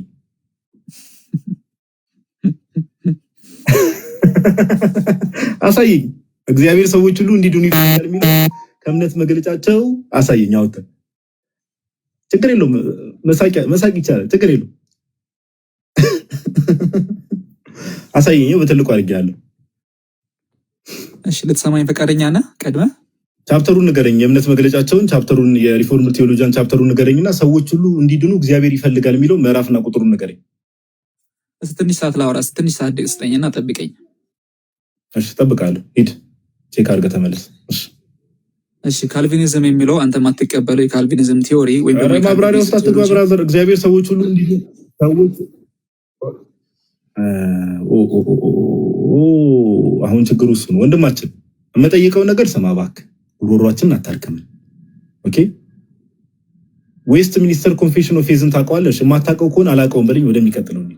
ዌስት ሚኒስተር ኮንፌሽን ኦፍ ፌዝን ታውቀዋለህ? የእምነት መግለጫው። ብሩክ ማይክን ኦን አድርግ አውራ። ብሩክ ማይክን ኦን አድርግ ፕሊዝ። ማስረጃ ካለ ማስረጃው ታሳየን። እኔ ማይክን እንዳላወራም አፌን እያስክ ነው። ምን ላርግሽ? እንዴት ላርግ? እግዚአብሔር ሰዎች ሁሉ እንዲድኑ ይፈልጋል የሚለውን ነገር ከእምነት መግለጫ ላይ አውጥተህ አሳየኝ። ካልቪኒዝም አይዲዮሎጂ ተከታይ ስለሆንክ እየሰማኝ አይደለም። እንዲህ ሳቅ ባይዘው የምን ማስረጃ ማቅረብ የማይችሉ ሰዎች ምልክት ነው ጋይስ። ሳቅ እጂ ሳቅ ማስረጃ ማቅረብ የማይችሉ ሰዎች ምልክት ናት። ለወደፊቱም ትምህርት ይሆናችሁ። ሰው የማያውቀውን ጥያቄ ሲጠይቅ ወር ማስረጃ የሌለውን ነገር የማያምንበትን ነገር ልክ ሲያዝ ሳቅ ይመጣል።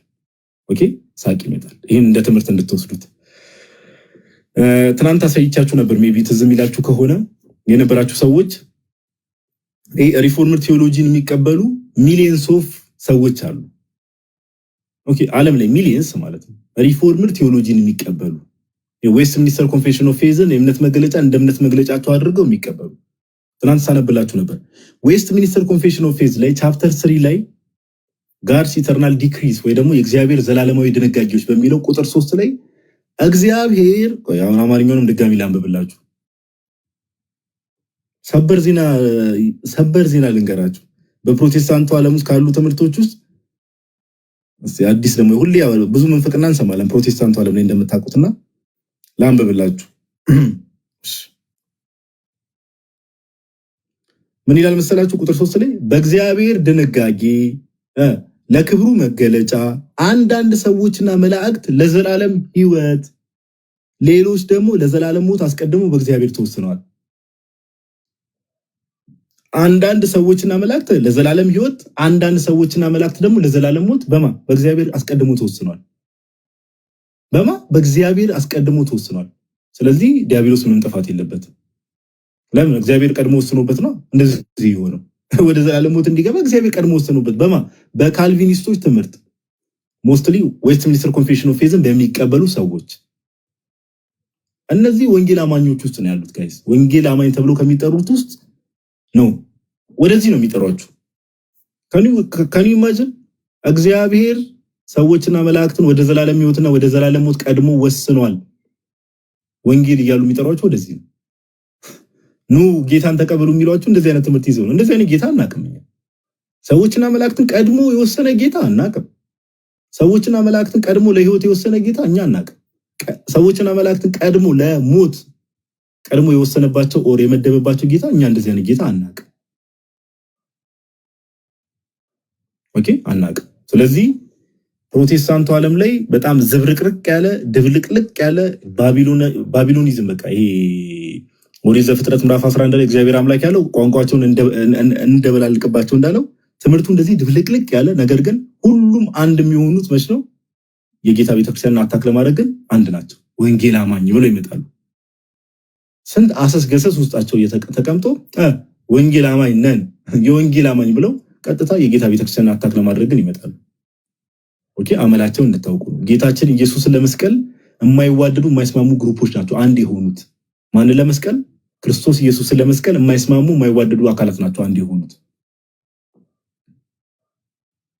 አሁንም ደግሞ በዚህ ዘመን የጌታን ቤተክርስቲያን አታክ ለማድረግ የማይስማሙ የማይዋደዱ የጌታ ጠላት የሆኑ አካላት ተሰብስበው የጌታ ቤተክርስቲያንን አታክ ያደርጋሉ።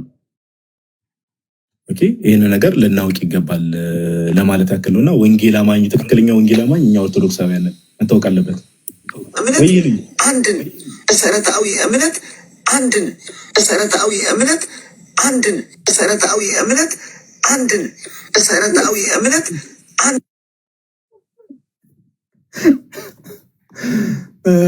እሺ ይሉ ናቲ ጠፋብን እኮ በእናትሽ ናቲ ከቲክቶክ አጠፋ ነው አይደል?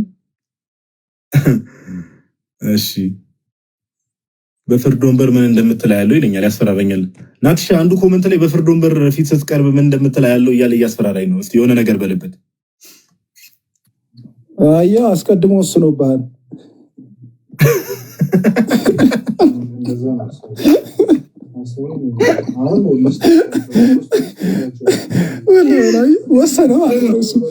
የልቤ ልናገር እንጂ ናትሻ ቀድሞ ከተወሰነብኝ እኮ ምንም ማድረግ አልችልም። ላውራ እንደ ልቤ ቀድሞ ወስኖብሃል። አስገቢ ሆኑ በሩ ነው እያሉ በሩ ሆኑ እነሱ ራሱ ማስገባት ጀመሩ። ይሄ ራሱ አየህ ፈራጅነት የካልቪኒዝም በሽታው ይንጸባረቃል። ፈረደ ማለት ነው። ጭራሽ ቀይ ነው። አስቀድሞ ወሰነ እሱ በቀኝና በግራ ላይ ያቆመ። ትራዲሽኑ ከማማን ነው ቆየ ካልቪን ምን አልከኝ ቶኒ? ትራዲሽኑ ከማማን ነው የካልቪን። ኧረ ተው እናንተ ሰዎች መሀል መሀል ላይ የገባችሁ በግድ ሰው የምታስቁትን ነገር ተው። እሺ ቻቻ የሚል ይዘህ እንኳን ደህና መጣ። እንኳን ደህና ቆየኝ ጋዲ። አለን አምላክ ይመስገን። ጌት ቤተ እምነት ነው ወንድማችን።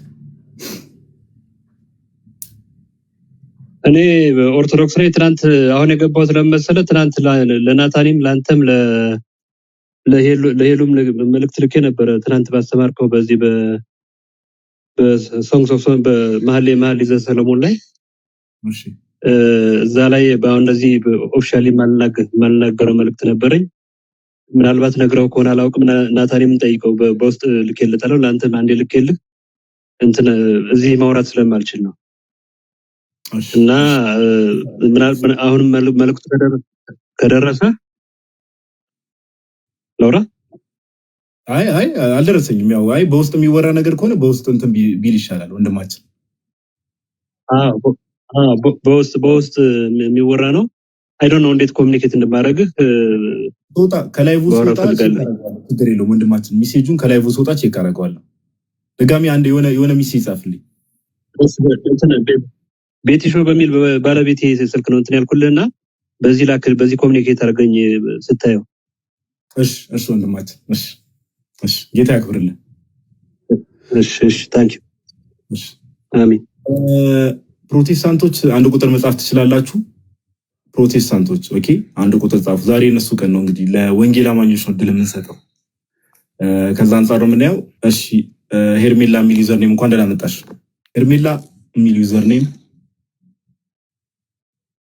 ኦኬ፣ ሜቢ በስተት ገብታ ሊሆን ይችላል። አምና ሹር እንግዲህ ሜቢ እየሰማሽን ከሆነ ላይቭ ገብተሻል። እሺ ወደሚቀጥለው ሰው እንሂድ። ቶኒ ሱፍ ያደረገው ልጅ ይታያል። ገብቷል። እኔ ጋር ሎድ ነው የሚያደርገው። ያ ገብቷል። ኦኬ እሺ ባይኪ የሚል ዩዘር ኔም ሚውት ነው ወንድማችን። ባይኪ አቤት፣ አይሰማም? ኦኬ እንኳን ደህና መጣ። እንኳን ደህና ቆያችሁ። አለን እግዚአብሔር ይመስገን። ከየት ቤተ እምነት ነህ? እኔ በፊት ኦርቶዶክስ ነበርኩ። አሁን ደግሞ ነው ክርስቲያን። እኔ ጋይስ ችግር የለም። እኔ አሁን ጋይስ ሰው እንደዚህ ሲገባ እንደዚህ የሚገቡ ሰዎችን እንግዲህ በቃ ማስተናገድ ባለብን መልኩ እናስተናግዳልና ለፖለቲክስ የሚገባ ሰው ባይዘው ክሊር ነው። ከየት ቤተ እምነት ነው? ፖለቲካ አይደለም፣ እውነታውን ነው እየነገርኩህ ያለሁት። ችግር የለውም። ካልማ ይላሉ ስፓኒሾች። ተረጋጋ ማለት ነው። ረጋ በል ለማለት ካልማ ይላሉ። አይ ነው አውቃለሁ። ችግር የለውም። እሱ ወንድማችን ስፓኒሽም ተናጋሪ ነው። በጣም ደስ ይላል። ማንኛውም ፎሎ እያደረጋችሁ። እሺ ከየት ዲኖሚኔሽን ነህ? ከየት ዲኖሚኔሽን ነህ? እኔ አሁን ወንድማችን እዚህ ጋር የትኛው ዲኖሚኔሽን ነህ? ታስተምሩ እየሰማው የምትናገሩት ነገር ላይ ባይኪ ሀሳብ ልሰጥ ነው እና ምንድነው መሰለህ ባይኪ ብሮስኪ ፓፓ አይሰማም እንዴ? የትኛው ዲኖሚኔሽን ነው ብዬ ስጠይቀው ወንድማችን ስፓኒሽ ይችላል እንግሊዝኛ ግን አይችልም መሰለኝ። ሰው እንግሊዝኛ ለመቻሉ ኃጢአት ነው ብዬ አይደለም፣ ግን ስፓኒሽ ይችላል እንግሊዝኛ ለመቻሉ ትንሽ ስላሳቀኝ ነው። ባይኪ እስቲ ማይክን ኦን አድርገን አውራኛ እንዴ። ኦኬ ከየትኛው ዲኖሚኔሽን ይሰማል? ከየትኛው ዲኖሚኔሽን ነው? እንዳንተ ሀሳብ የእውቀት መለኪያ ቋንቋ መቻል ነው። አይሰማም። ኦኬ ከየትኛው ዲኖሚኔሽን ነው ወንድማችን? ከየትኛው ዲኖሚኔሽን ማለት አሁን አንተ እያስተማርክ እየተናገርክ ያለው አረሰማ ባይኪ ይሰማል? ወላዲት አምላክ ከየትኛው ዲኖሚኔሽን ነው? ሰማኝና መልስ። ከየትኛው ቤተ እምነት ነው የመጣው? የትኛው ዲኖሚኔሽን ነው? ቀጥላው። አይናው እሱን ልነግርህ እኮ ነው፣ ግን እንዳንተ ሀሳብ ልንገርህ።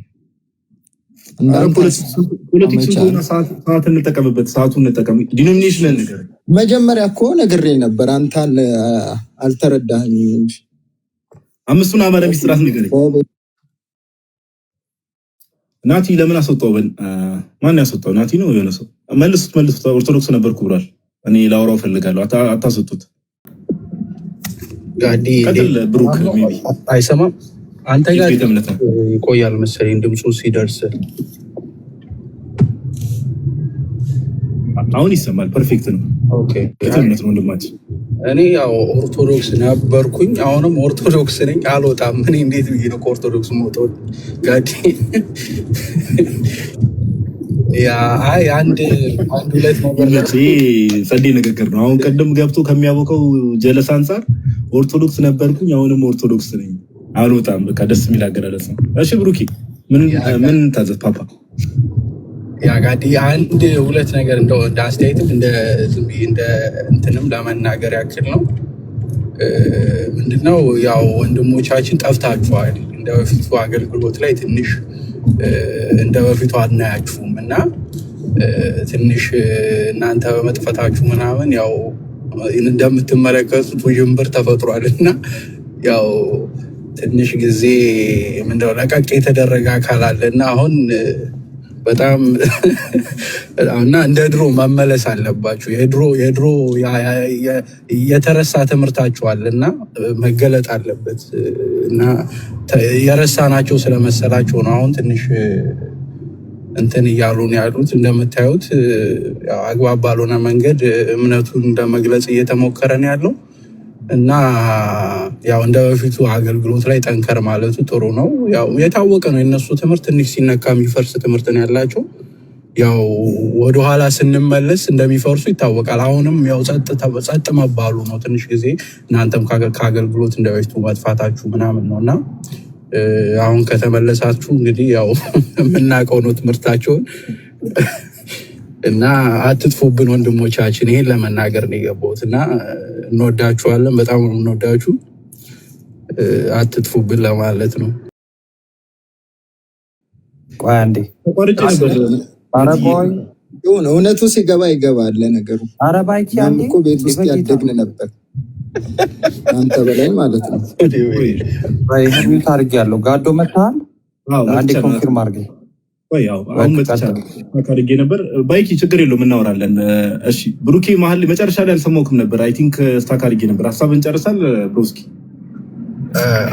አዎ ጨርሻለሁ ጋዲ። ያው ለማለት የፈለኩት ምንድነው የመጨረሻ የተናገርኩት ነገር ያው አትጥፉብን ለማለት ነው። እኔ ያው በአገልግሎት ትንሽ እናንተ እንደበፊቱ ያው ህይወትም አለ ይታወቃል። ያው ቢዚ ትሆናላችሁ ምናምን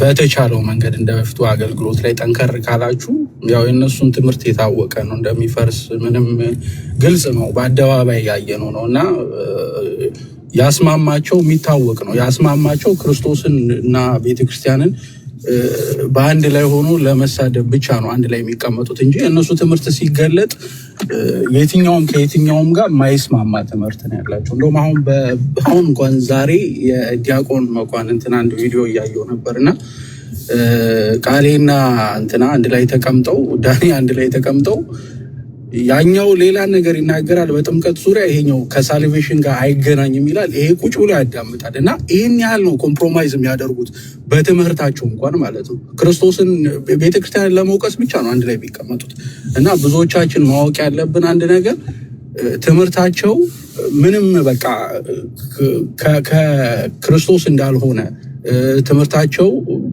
በቤተክርስቲያን ዙሪያ ሲቃኝ ምንም እንዳልሆነ በጣም ግልጽ ነው እና ያው እናንተ የመጥፋታችሁ ትንሽ የመጥፋታችሁ ነው እንደዚህ አሁን ሰሞኑን እምቡር ያሉት ለዛ ነው እና ተመለሱልን ለማለት ነው። እንደ አስተያየት ነው። እንወዳችኋለን።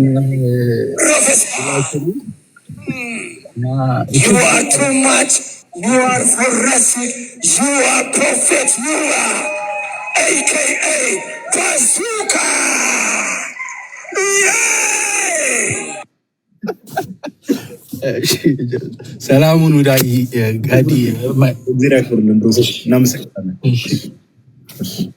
አይ ሄሉ እኮ ሳውንድ ትራክ ማጀቢያ በቃ እሺ። ባይዘዌ እንትን የሚለው ነገር እስቲ ኮመንት ላይ ጻፉ። በጣም ደስ የሚል አገላለጽ ነው። እናትሻ ሰምተው ከሆነ ኦርቶዶክስ ነበርኩ ኦርቶዶክስ ነኝ አልወጣም።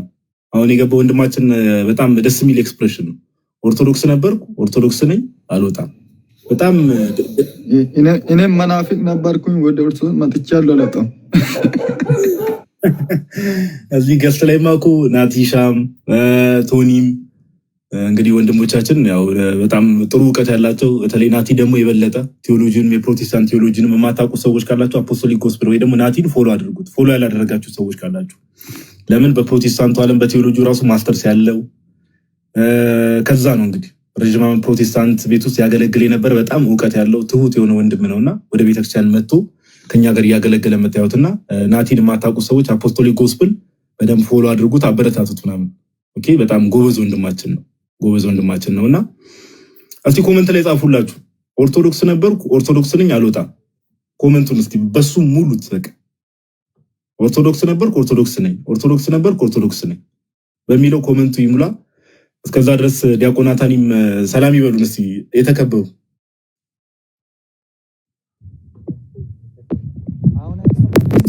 እኔ እኮ ተቸገርኩ አይሰማም እያልከኝ እኮ ስንት ጊዜ ነገርኩ እኮ ብሮስኪ።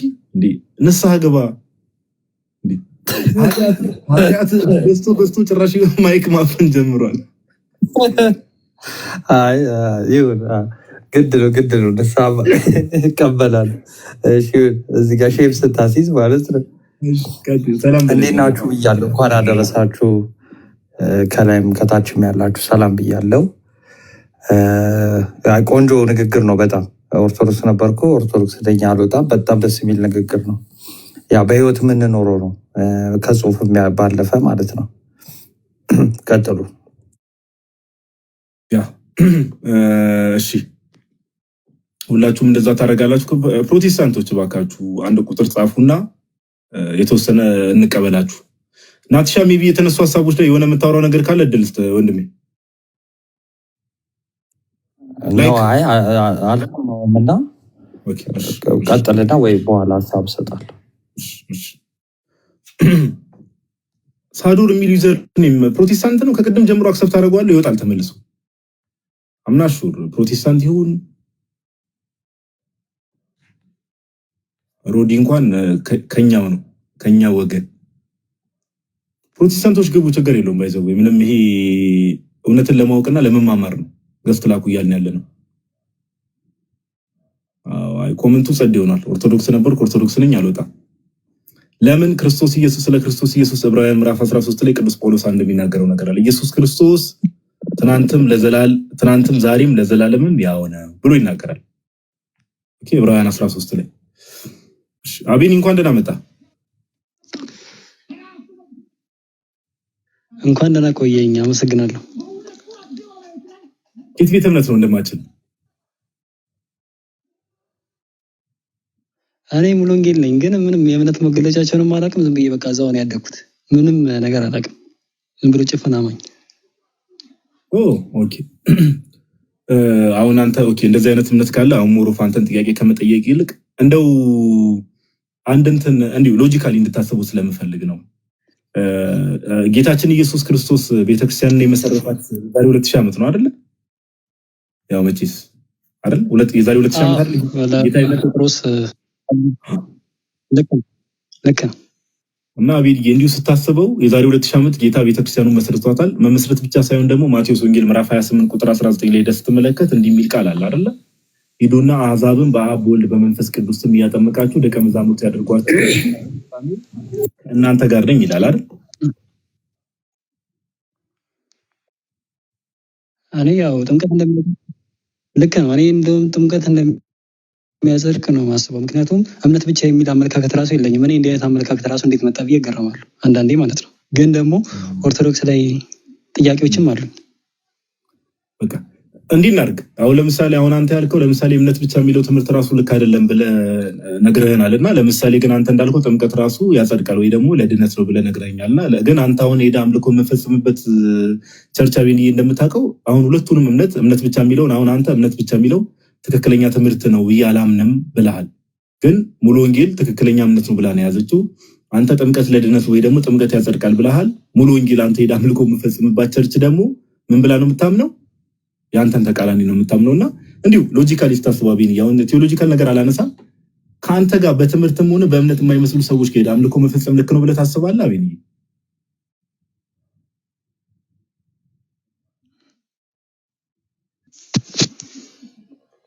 አላቢን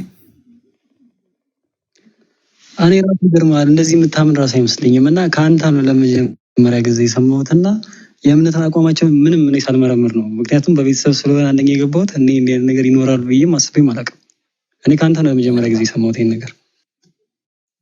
እረዳለሁ። ስለዚህ እንዲህ እናድርግ አቤንዬ፣ አብዛኞቻችን ደግሞ እንደዛ ነን። እንዲህ እናድርግ።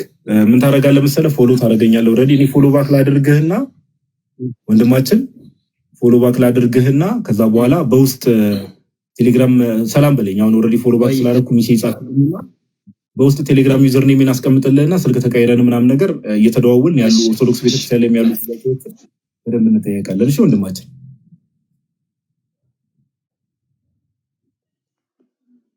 እሺ ድሩን ስለሰጠኝ አመሰግናለሁ። እሺ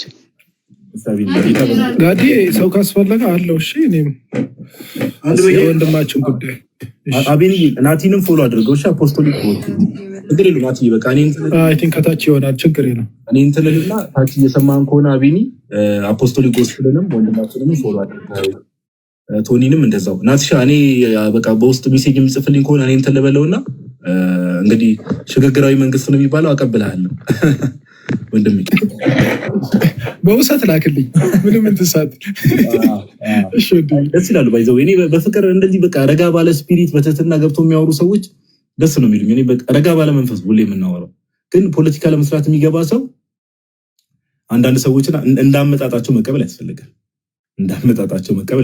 ከዛ አንፃር ነው። ባይኪ ከቅድም ጀምሮ ትመላለሳለህ። ዛሬ እንግዲህ ከመጣሽ ማርያም ታምጣሽ ሆኗል። እሺ ወንድማችን እስቲ ማይክን ኦን አድርግ። አሁን ተስተካከለ ኔትወርክ። አንድ ጥያቄ ጠይቀና ለሰው አቀብላለሁ እኔ። እሺ አሁን ይሰማል? አዎ ይሰማኛል። ኦርቶዶክስ ነበርኩ ብለሃል አይደል? አዎ ያው በቤተክርስቲያን አምስቱ አዕማደ ምስጢራትን ንገረን። እንዲሁ አምስቱ አዕማደ ምስጢራትን ንገረን። ቤተክርስቲያን እመላለሳለሁ። ቤተክርስቲያን ማለት ነው። እሱን አምስቱ አዕማደ ምስጢራትን ንገረን ኦርቶዶክስ ከነበርክ። ባይኪ አምስቱ አዕማደ ምስጢራትን ንገረን። ጉግል ላይ አምስቱ አዕማደ ምስጢራት ብለህ ብትጽፍ ላይ ይመጣልህ ይችላል። ማይክን ኦን አድርገህ ንገረን። ቤተክርስቲያን እመላለሳለሁ ይለኛል እንዴ? ባይኪ ቀጥል አስተምር የምታስተምረው ነው እየሰማሁ እኮ ነው። ምንድነው መሰለህ አሁን እኔ ልገባበት ይችላል። ኦርቶዶክስ ነበርኩ ብለሃል። ኦርቶዶክስ ከነበርክ አምስቱ አዕማደ ምስጢራትን ንገረን። የዓለም ቤዛ ነው ሲባል እዛ ላይ በጣም እንትን ስላለ ችግር የለውም። ወደ ዓለም ቤዛነቱ ችግር የለውም። ቤተክርስቲያናችን ታምናለች። አምስቱ አዕማደ ምስጢራትን ንገረን። ቤዛ ስለሌለ አምስቱ አዕማደ ምስጢራትን ንገረን ወንድማችን። ኦርቶዶክስ ነበርኩ ብለሃል። ሰዓታችን እናትብለው። አምስቱ አዕማደ ምስጢራት ቶሎ በል። እኔ እኮ በጣም እንደው ጋይስ ከቤተክርስቲያን የሚወጡ ሰዎች ምን አይነት ሰዎች እንደሆኑ እያያችሁ ነው። በጌታ ስም እኔ እኮ በጣም ነው የሚያሳዝነው። እውነት ጌታ በነገር ሁሉ ይርዳችሁ። እኔ ምንም አልልም። ደግሞ ተንቀልቅለ ስንት ገስት ልከ መተመተ ተያዝክ። እንደው ልክ ነው። ያው ስለ ባይብል እኮ ስለ መጽሐፍ ቅዱስ አስተምራም ቢሆን እኮ ቤተክርስቲያን አንወጣም። ችግር የለውም። እያስተማረች ነው። አሁን ወደ ትምህርት ችግር የለውም። አሁን ጥሩ ላይ ነው። አሁን በርቱ፣ በዚሁ ቀጥሉ። እንግዲህ ስለዚህ አታውቅም ባይኪ ችግር የለውም። ስለዚህ አታውቅም። አምስቱ አዕማደ ምስጢራትን የማታውቅ ከሆነ ማይክን ኦን አድርግና አላውቅም በለኝ። መጽሐፍ ቅዱስም ላይ ደግሞ ጴንጤዎች ምን ያህል መጽሐፍ ቅዱስ እንደማታውቅ መጽሐፍ ቅዱሱን ገልጬ ያሳያለሁ። ችግር የለውም። በመጽሐፍ ቅዱሱ አምስቱ አዕማደ ምስጢራትን አታውቅም። አምስቱ አዕማደ ምስጢራትን ቢማር ይወጣል ብለህ ነው ጋር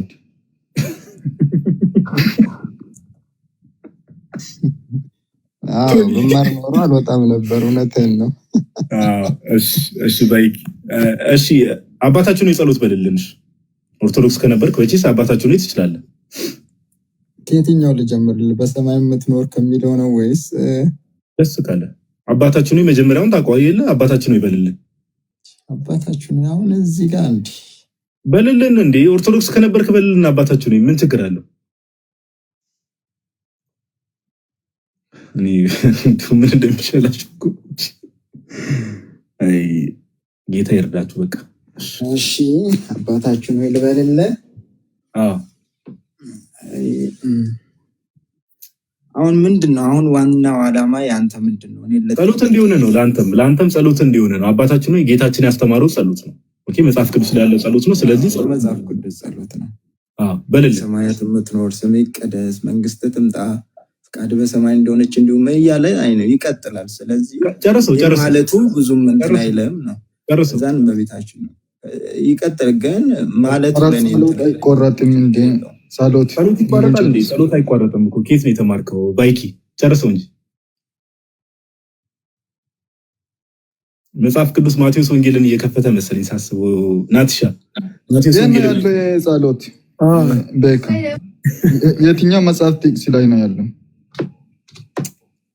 ችግር ነው እኮ እኔ ቶኒ በጣም ታች ያላችሁ ሰዎች ባይዘው ጋይስ እንድታስተውሉ የምንፈልገው ነገር አሁን ይቅርታ ባይኪ በቃ አንተ ታች ወረድ ምንም ይቅርታ አድርግልኝና ጌታ በነገር ሁሉ ቅድም ለወንድማችን እንትን አንተም ሲገለጥልህ ትወጣለህ ምናምን እያለ ነበር።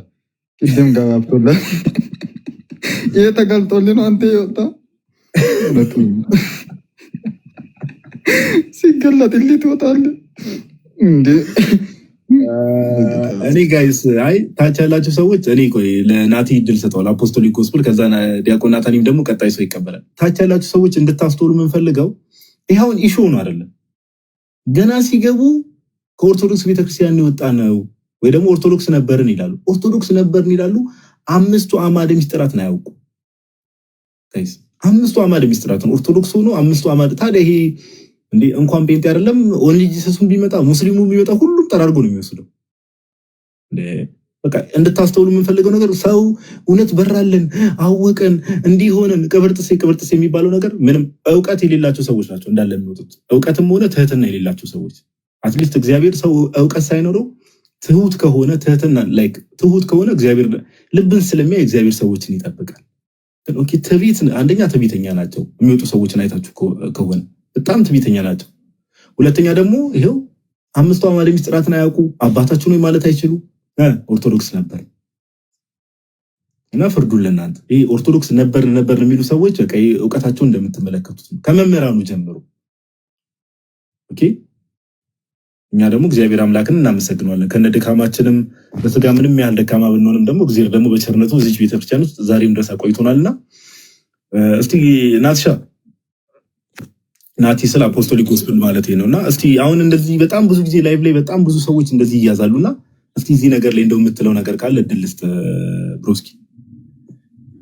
እሺ በጥቂቱ ለማለት ያህል አንደኛ የአስተምሮ ወጥነት ከመጀመሪያውም ስለሌለ ስለዚህ የሚከተሏቸው ሰው መካከል ወጥነት ብናጣ እንግዲህ አይፈረድም ማለት ነው። ምክንያቱም መጀመሪያው በመሪዎቹም ደረጃ በመስራቾቹም ደረጃ ወጥ የሆነ ነገር ስለሌላቸው ማለት ነው። የአስተምሮ ልዩነት ቅድም አንተም እንዳነሳው ማለት ነው ልብስ ዌስት ሚኒስትር ኮንፌሽንን እንዳነሳው ከኮንፌሽን ጀምሮ ልዩነት አላቸው ማለት ነው።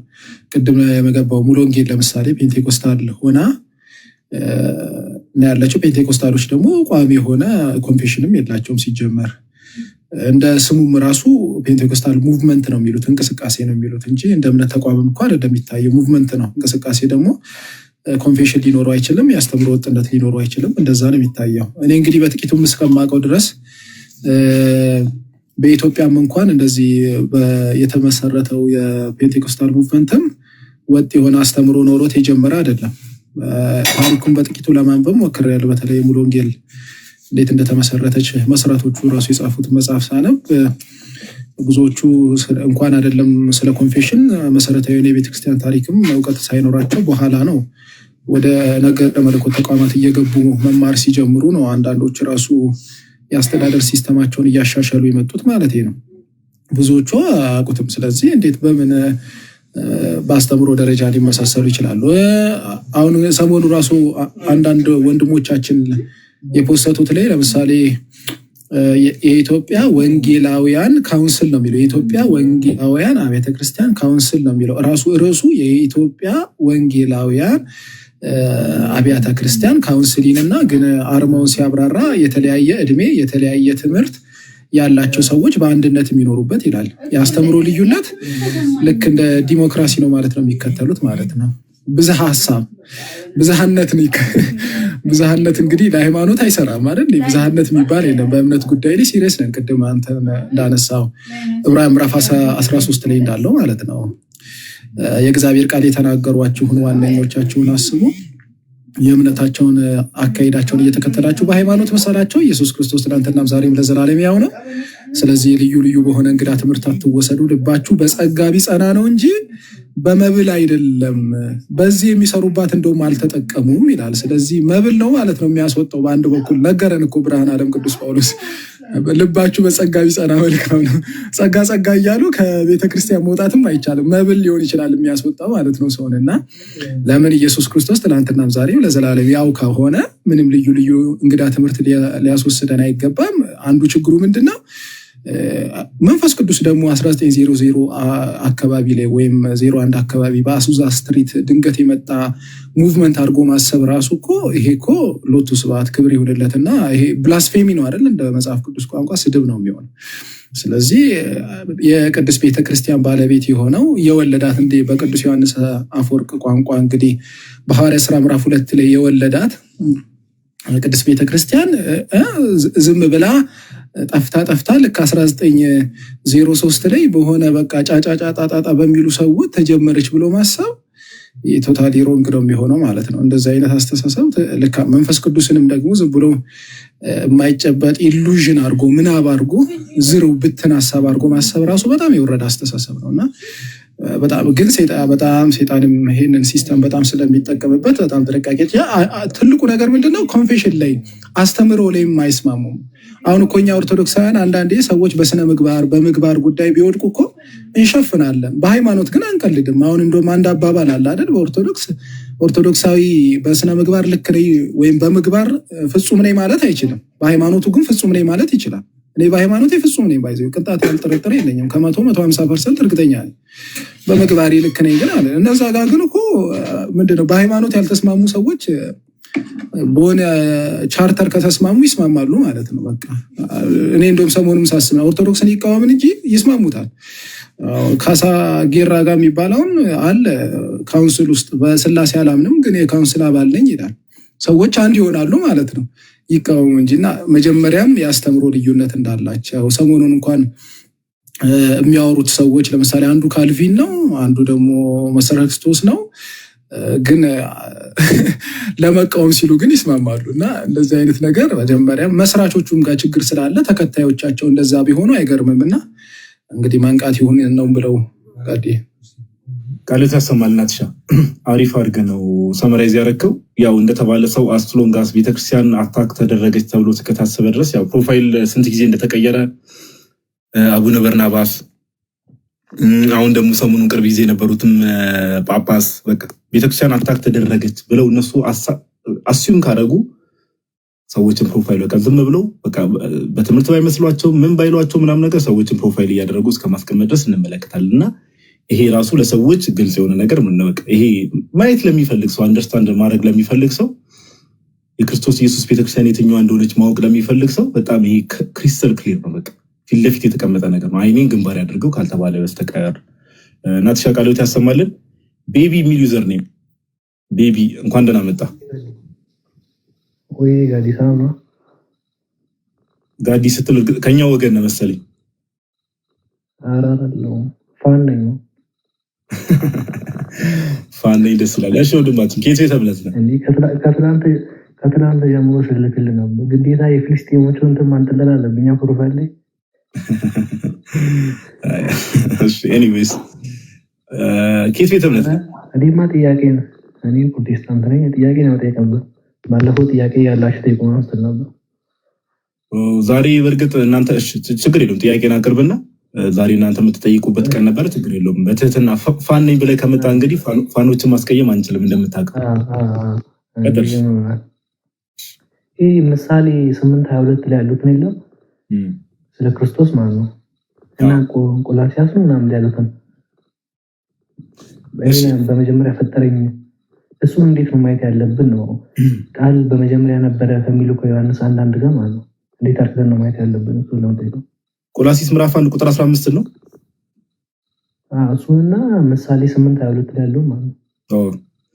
ምሳሌ 8:22 ላይ ያው አሁን አንተ ያነሳው ጥቅስ አሪዮስ ያኔ በጊዜው በነበረበት ሰዓት ላይ ኦኬ፣ እሺ አንዴ ቆይ እናንብበው። እሺ ከምሳሌ እንጀምርና እሺ አንዴ መጽሐፈ ምሳሌ ምዕራፍ 8 መጽሐፈ ምሳሌ ምዕራፍ 8 ጥሩ ነው። ከጆቫዎች ጋር ቅርብ ጊዜ አውርታል። በምን አቅም ይሆናል?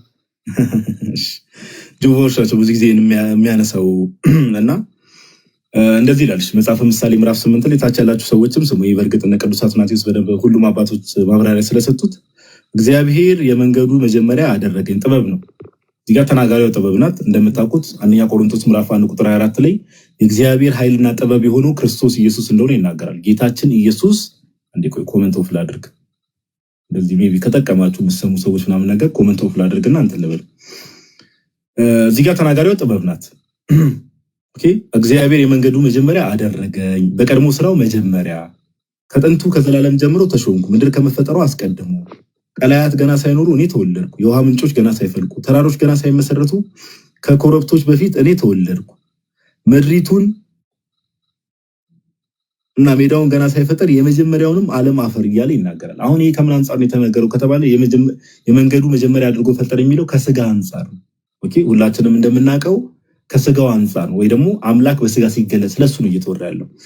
እንደምታውቁት ወንድማችን ያው እንግዲህ ቤቢ ሚል ዝርም ስላለ ወንድማችን ቤቢ ብዬ ልጥራ። ክርስቶስ ኢየሱስ ሁለተኛ አዳም ነው አይደለ? የመጀመሪያው አዳም አለ፣ መጀመሪያ የተፈጠረው አዳም አለ፣ ያ የወደቀው የበደለው አዳም አለ። ጌታችን ኢየሱስ ቅዱስ ጳውሎስ ምን ብሎ ይጠራዋል? ዳግማዊ አዳም ወይ ደግሞ ሁለተኛ አዳም ይለዋል። ኦኬ ዳግማዊ አዳም ብሎ ይጠራዋልና እዚህ ክፍል ላይ የተቀመጠው ምንድነው? እግዚአብሔር የመንገዱ መጀመሪያ አደረገኝ የሚለው ከምን አንፃር ነው የሚታይ? የሥራው መጀመሪያ የተባለው ከምን አንፃር ነው ከተባለ ከስጋው አንፃር ነው። አምላክ በስጋ ሲገለጥ ኦኬ አምላክ በስጋ ሲገለጥ ለምን? ያው እንደምታውቀው የሰው ልጆች ወድቀው ነበር አይደል? የሰው ልጅ ወድቆ ነበር፣ የወደቀ ማንነት ነበር። አምላክ በስጋ ሲገለጥ የመንገዱ መጀመሪያ ኤፌሶን 2:10 ላይ ምን ይላል? በክርስቶስ ኢየሱስ አዲስ ፍጥረት እንደሆነ ይናገራልና ያ ስጋ ኦኬ ያ የወደቀው ማንነት ወይ ደግሞ ያ ይሄ ለኃጢአት ተጋላጭ የነበረው ማንነት ጌታችን ኢየሱስ ክርስቶስ ያንን ስጋ ሲነሳ አንጽቶታል። ኦኬ ከፍ አድርጎታል። ስለዚህ የመንገዱ መጀመሪያ አደረገኝ ሲል አምላክ በስጋ መገለጡን ወይ ደግሞ ያ ከፍ ያለው ስጋ አለ አይደል? አምላክ ልክ ስጋን ገንዘብ ሲያደርግ ስጋ የመለኮትን ባህሪ ገንዘብ አድርጓል። ስለዚህ ስጋ ምን ብሏል? ከፍ ብሏል። ኦኬ የመንገዱ መጀመሪያ አደረገኝ ብሎ ሲናገር ስጋ ነው እየተናገረ ያለው። አምላክ በስጋ ስለመገለጥ ነው እየተናገረ ያለው እንጂ ከቃል አንፃር አይደለም።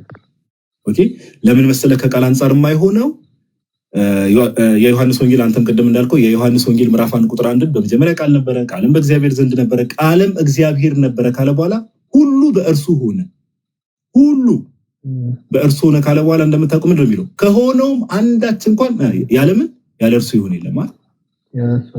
ስለዚህ እንደውም እነ ቅዱስ አትናቴዎስ አሪዮስንም ሆነ ዛሬ ማንንም ሰው ያኔ እነ ቅዱስ አትናቴዎስ አሪዮስንም ሲሞግት የነበረው ሁሉ በእርሱ ከሆነ ሁሉ ነገር የተፈጠረው በእርሱ ከሆነ ሁሉ በእርሱ ከሆነ መልሶ እሱ ራሱ እንዴት ፍጡር ይሆናል የተፈጠረ ይሆናል ብሎ ይጠይቃሉ። ስለዚህ ከምን አንፃር ነው? መጽሐፈ ምሳሌ ምዕራፍ 8 ላይ ያለውን የመንገዱ መጀመሪያ ያደረገ የሚለው ከስጋ አንፃር አምላክ በስጋ ከመገለጡ አንፃር ከዛ አንፃር ነው የምናገረው። ኦኬ አምላክ በስጋ ከመገለጡ አንፃር መጽሐፈ ምሳሌ ምዕራፍ 8 ላይ የምንመለከተው እንደዛ ነው። ለምን የአሪዮስ ትምህርት ምን ነበረ? ትዝ የሚላችሁ ከሆነ አብ ወልድን ፈጥሮ ዓለማትን ፈጠረበት የሚል ትምህርት ነው። ፈጥሮ ግን ከምንድን ነው ወልድ የተፈጠረው? ግን መጽሐፍ ቅዱሳችን ደግሞ ዲባንክ ያደርገዋል ዮሐንስ። ሁሉ በእርሱ ሆነ፣ ከሆነውም ሁሉ አንዳች ያለ እርሱ ይሆን የለም። ስለዚህ መጽሐፈ ምሳሌ ምዕራፍ 8 የአባቶች ቅዱስ አትናቴዎስ ሰፊ ጽሑፍ እዚህ ነገር ላይ ያለው ባይዘው ፕሮቨርብስ 8:22 ላይ እግዚአብሔር የመንገዱ መጀመሪያ ያደረገኝ በቀድሞ ስራውን መጀመሪያ የሚለውን ሰፊ ማብራሪያም ጽሑፍም አለውና ከስጋ አንፃር የተናገረ ነው። ቆላሲስ ላይ ደግሞ ይመስለኛል እርግጠኛ ነኝ ቆላሲስ ምዕራፍ 1 ላይ ያለውን ያነሳው እሱን ማጠር ባለ መልኩ ልንገር። ቆላሲስ ይሄ እንትን የሚለው ነው አይደል? ከፍጥረት ሁሉ በፊት በኩር ነው የሚለው ነው አይደል? እርግጠኛ ነኝ እሱ ነው። ባይዘው በጣም በሚገርም ሁኔታ ስለ ክርስቶስ ኢየሱስ አምላክነት ምን ያህል በድንቅ በሆነ መልኩ እንደሚናገር ቅዱስ ጳውሎስ ተመልከቱ። ቆላሲስ ምዕራፍ 1 ቁጥር 13 እና 14 ላይ እንደዚህ ይላል፣ እርሱ ከጨለማ ስልጣን አዳነን ቤዛነቱንም እርሱንም የኃጢአት ስርየት ወዳገኘንበት ወደ ፍቅሩ ልጅ መንግስት አፈለሰን። ወደ ፍቅሩ ልጅ መንግስት ካለ በኋላ ሳብጀክቱ ማን ነው? ልጅ የተባለው ስለ ጌታ ኢየሱስ ነው። ቁጥር 15 እና 16 ላይ እንደዚህ ይላል፣ እርሱም የማይታይ አምላክ ምሳሌ ነው። ጌታችን ኢየሱስ የሚታዩትና የማይታዩት ዙፋናትም ቢሆን ወይም ጌትነትም ወይም አለቅነትም ወይም ስልጣናትም ኦኬ በሰማይና በምድር ያሉ ሁሉ በማን ተፈጥሯል? በእርሱ ተፈጥሯል። በሰማይና በምድር ያሉት ሁሉ ዮሐንስ ወንጌል ምዕራፍ 1 ላይ ሁሉ በእርሱ ሆነ እንደሚለው ቅዱስ ጳውሎስ ድጋሚ ኮንፊርም ያደርግልናል። ሁሉ በማ ተፈጥሯል? በእርሱ ተፈጥሯል። በማ በጌታችን በኢየሱስ ክርስቶስ። ከፍጥረት ሁሉ በፊት በኩር ነው። ሁሉ በእርሱና ለእርሱ ተፈጥሯል። ይሄ ከፍጥረት ሁሉ በፊት በኩር ነው የሚለውን እንግሊዝኛውን ሄደህ ስትመለከት ፈርስት ቦርን ነው የሚለው። ኦኬ ፈርስት ቦርን የሚል ቃል ከፍጥረት ሁሉ በፊት አይደል ቃሉ? እንደሱ ነው። ፈርስት ቦርን የሚለውን ቃል ሄደህ ብትመለከት ለምሳሌ መዝሙር 89 ላይ ካልተሳሳትኩሽ አንዴ ቁጥሩን ካልተሳሳትኩ አንዴ እሱን ከፍቼ ላሳይ ከምን አንፃር ያ ነገር እንደተቀመጠ። መዝሙር 89 ላይ ፈርስት ቦርን ሲባል ምን ማለት ነው? ከፍጥረት ሁሉ በፊት በኩር ነው ወይ ደግሞ ፈርስት ቦርን ነው ሲባል የተፈጠረ ነው ማለት እንዳልሆነ ላሳየሽ። አንዴ መዝሙረ ዳዊት ላይ እግዚአብሔር አምላክ ስለ ዳዊት ሲናገር የሚያስቀምጠው ነገር ነበረ። ዳዊት ፈርስት ቦርን እንደሆነ ይናገራል። አንዴ ቆይ አይተህ ከሆነ መዝሙር 89 ላይ ትሄድና ቤቢ ምን ይላል መሰለ? መዝሙር 89 ቁጥር 27 ላይ ከቁጥር 26 ጀምሮ ከቁጥር 25 ጀምሮ እናንብቡ። እጁን በባህር ላይ ቀኙንም በወንዞች ላይ ያኖራል። ስለ ዳዊት ነው የሚናገረው። እርሱ አባቴ አንተና አምላኬ መድኃኒቴ መጠጊያ ይላል። እኔም ደግሞ በኩሬ አድርጌዋለሁ፣ ከምድር ነገስታትም ከፍ ይላል። ምን አድርጌዋለሁ አለ? በኩር አድርጌዋለሁ ይላል።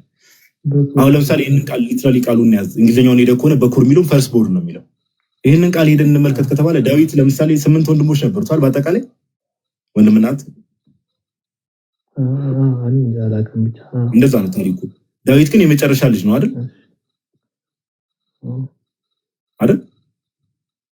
ዳዊት የመጨረሻ ልጅ ነው። እኔ ልንገርህ ሐሳቡን። እግዚአብሔር አምላክ ዳዊትን እኔ ደግሞ በኩሬ አድርጌዋለሁ ብሎ ይናገራል። ዳዊት ግን በእድሜ ስንመለከት ከሁሉም ታናሽ ነበረ። ተጋጭቶ ነው አይደለም። በኩር ወይ ደግሞ ፈርስት ቦርን የሚለው ነገር መጽሐፍ ቅዱስ ላይ ስንመለከት ዳዊት በኩሬ አድርጌዋለሁ ብሎ እግዚአብሔር ሲናገር ገዢ አድርጌዋለሁ የሚለው ለማሳየት ነው። ኦኬ ምንን ያሳያል? ገዢነትን፣ ኦኬ ስልጣንነትን ነው የሚያሳየው። ፈርስት ቦርን የሚለው ፈርስት ቦርን መባል ወይ መጀመሪያ የተፈጠረ ምናምን ለማለት አይደለም። ኦኬ በኩሬ አድርጌዋለሁ ብሎ ሲናገር ከዛ አንፃር ነው። ለክርስቶስ ኢየሱስም ሲሆን እንደዛ ነው። ኦኬ ከፍጥረት ሁሉ በፊት በኩር ነው ይልና ፈርስት ቦርን ነው ይልና ተፈጠረ የሚል ነገር የለም። ባይዘው ተፈጠረ እንዳትል ጳውሎስ እዛው ጋር እዛው ላይ ስታነበው ሁሉ በሰማይ በምድር ያሉት በእርሱ ሆነዋል ይላል አይደል? በእርሱ ተፈጥረዋል ይላል። ተፈጠረ እንዳትል። ስለዚህ ከፍጥረት ሁሉ በፊት በኩር ነው ተብሎ ለጌታችን ለኢየሱስ ክርስቶስ ፈርስት ቦርን ኦፍ ኦል ክሪኤሽን ተብሎ ሲነገር ከምን አንፃር ነው? ገዢ ነው ማለት ነው። ኦኬ ከፍጥረት ሁሉ በፊት ምን ነበረ? ገዢ ነበር ወይ ደግሞ ሱፕሪም ነው ማለት ነው። እሱንም ለማሳየት ነው። ምን አለ ቀጠል አድርጎ ጳውሎስ ሁሉ በእርሱና ለእርሱ ተፈጥረዋል። በእርሱና ለእርሱ። ስለዚህ ይህንንም ቃል ስንመለከት ከምን አንፃር ነው የምንመለከተው ማለት ነው? ገዢነቱን ለማሳየት ነው። ኦኬ ሱፕሪም ገዢ መሆኑን ከፍጥረት ሁሉ በፊት በኩር ነው ሲባል ፈርስት ቦርን ነው ሲባል ያኔም ገዢ ነው። ከፍጥረት ሁሉ በፊት ገዢ ነው ሱፕሪም ነው የሚለው ለማሳየት ነው እንጂ የተፈጠረ ነው የሚለውን አያሳይም ልል ፈልጌ ነው። ወንድማችን ሐሳቤን አግኝተዋል? ተረድተከዋል? ሪከርድ አድርጌዋለሁ። ችግር የለም ደግሜ እሰማዋለሁ። ጌታ ያክብርልን። ወንድሞቼን አስቀምጬ እዚህ ጋር ብዙ ነገር አወራው መሰለኝ። እሺ አይ ቲንክ የተወሰኑ ሰዎች እንቀበልና አንድ ሁለት ሰዎች ምናምን ነገር ለ5-10 ጉዳይ ነው መዝሙር ምናምን ነገርም ደግሞ እንሰማና የተወሰነ አንድ ሁለት ሰዎች ናቲ እስካሁን ዲያቆን ናታኒም አላወራም። በጣም ይቅርታ እንግዲህ። እሺ ዲያቆን ናታኒም እንዲያወራ የምትፈልጉ ሰዎች ገስት ላኩ። ናትሻ ብሮስኪ አፉ በይ ፓፓ ገስት ላይ አስቀምጬ ረጅም ሰዓት እንትን አልኩ። ለካ አይደለም በእርግጥ እሺ አንድ ሁለት ፕሮቴስታንቶች ካላችሁ ይሄ ኮመንት ላይ ኦርቶዶክስ ነበርኩኝ ኦርቶዶክስም ነኝ የሚለውን ነገር በደንብ በደንብ ጻፉት ምናምን ነገር። ኦርቶዶክስ ነበርኩኝ ኦርቶዶክስ ነኝም አልወጣም የሚለውን ነገር የምን መውጣት ነው? የሴጣን ጆሮ ይደፈን። እንደዛ አድርጉ። አንድ ሁለት ፕሮቴስታንቶችን እንቀበልና ከዛ በኋላ መዝሙር ሰምተን ምናምን ነገር ናትሻም ስላለ ጸሎት አባታችን ይብሎልን ምናምን ነገር የዛሬው ላይቭ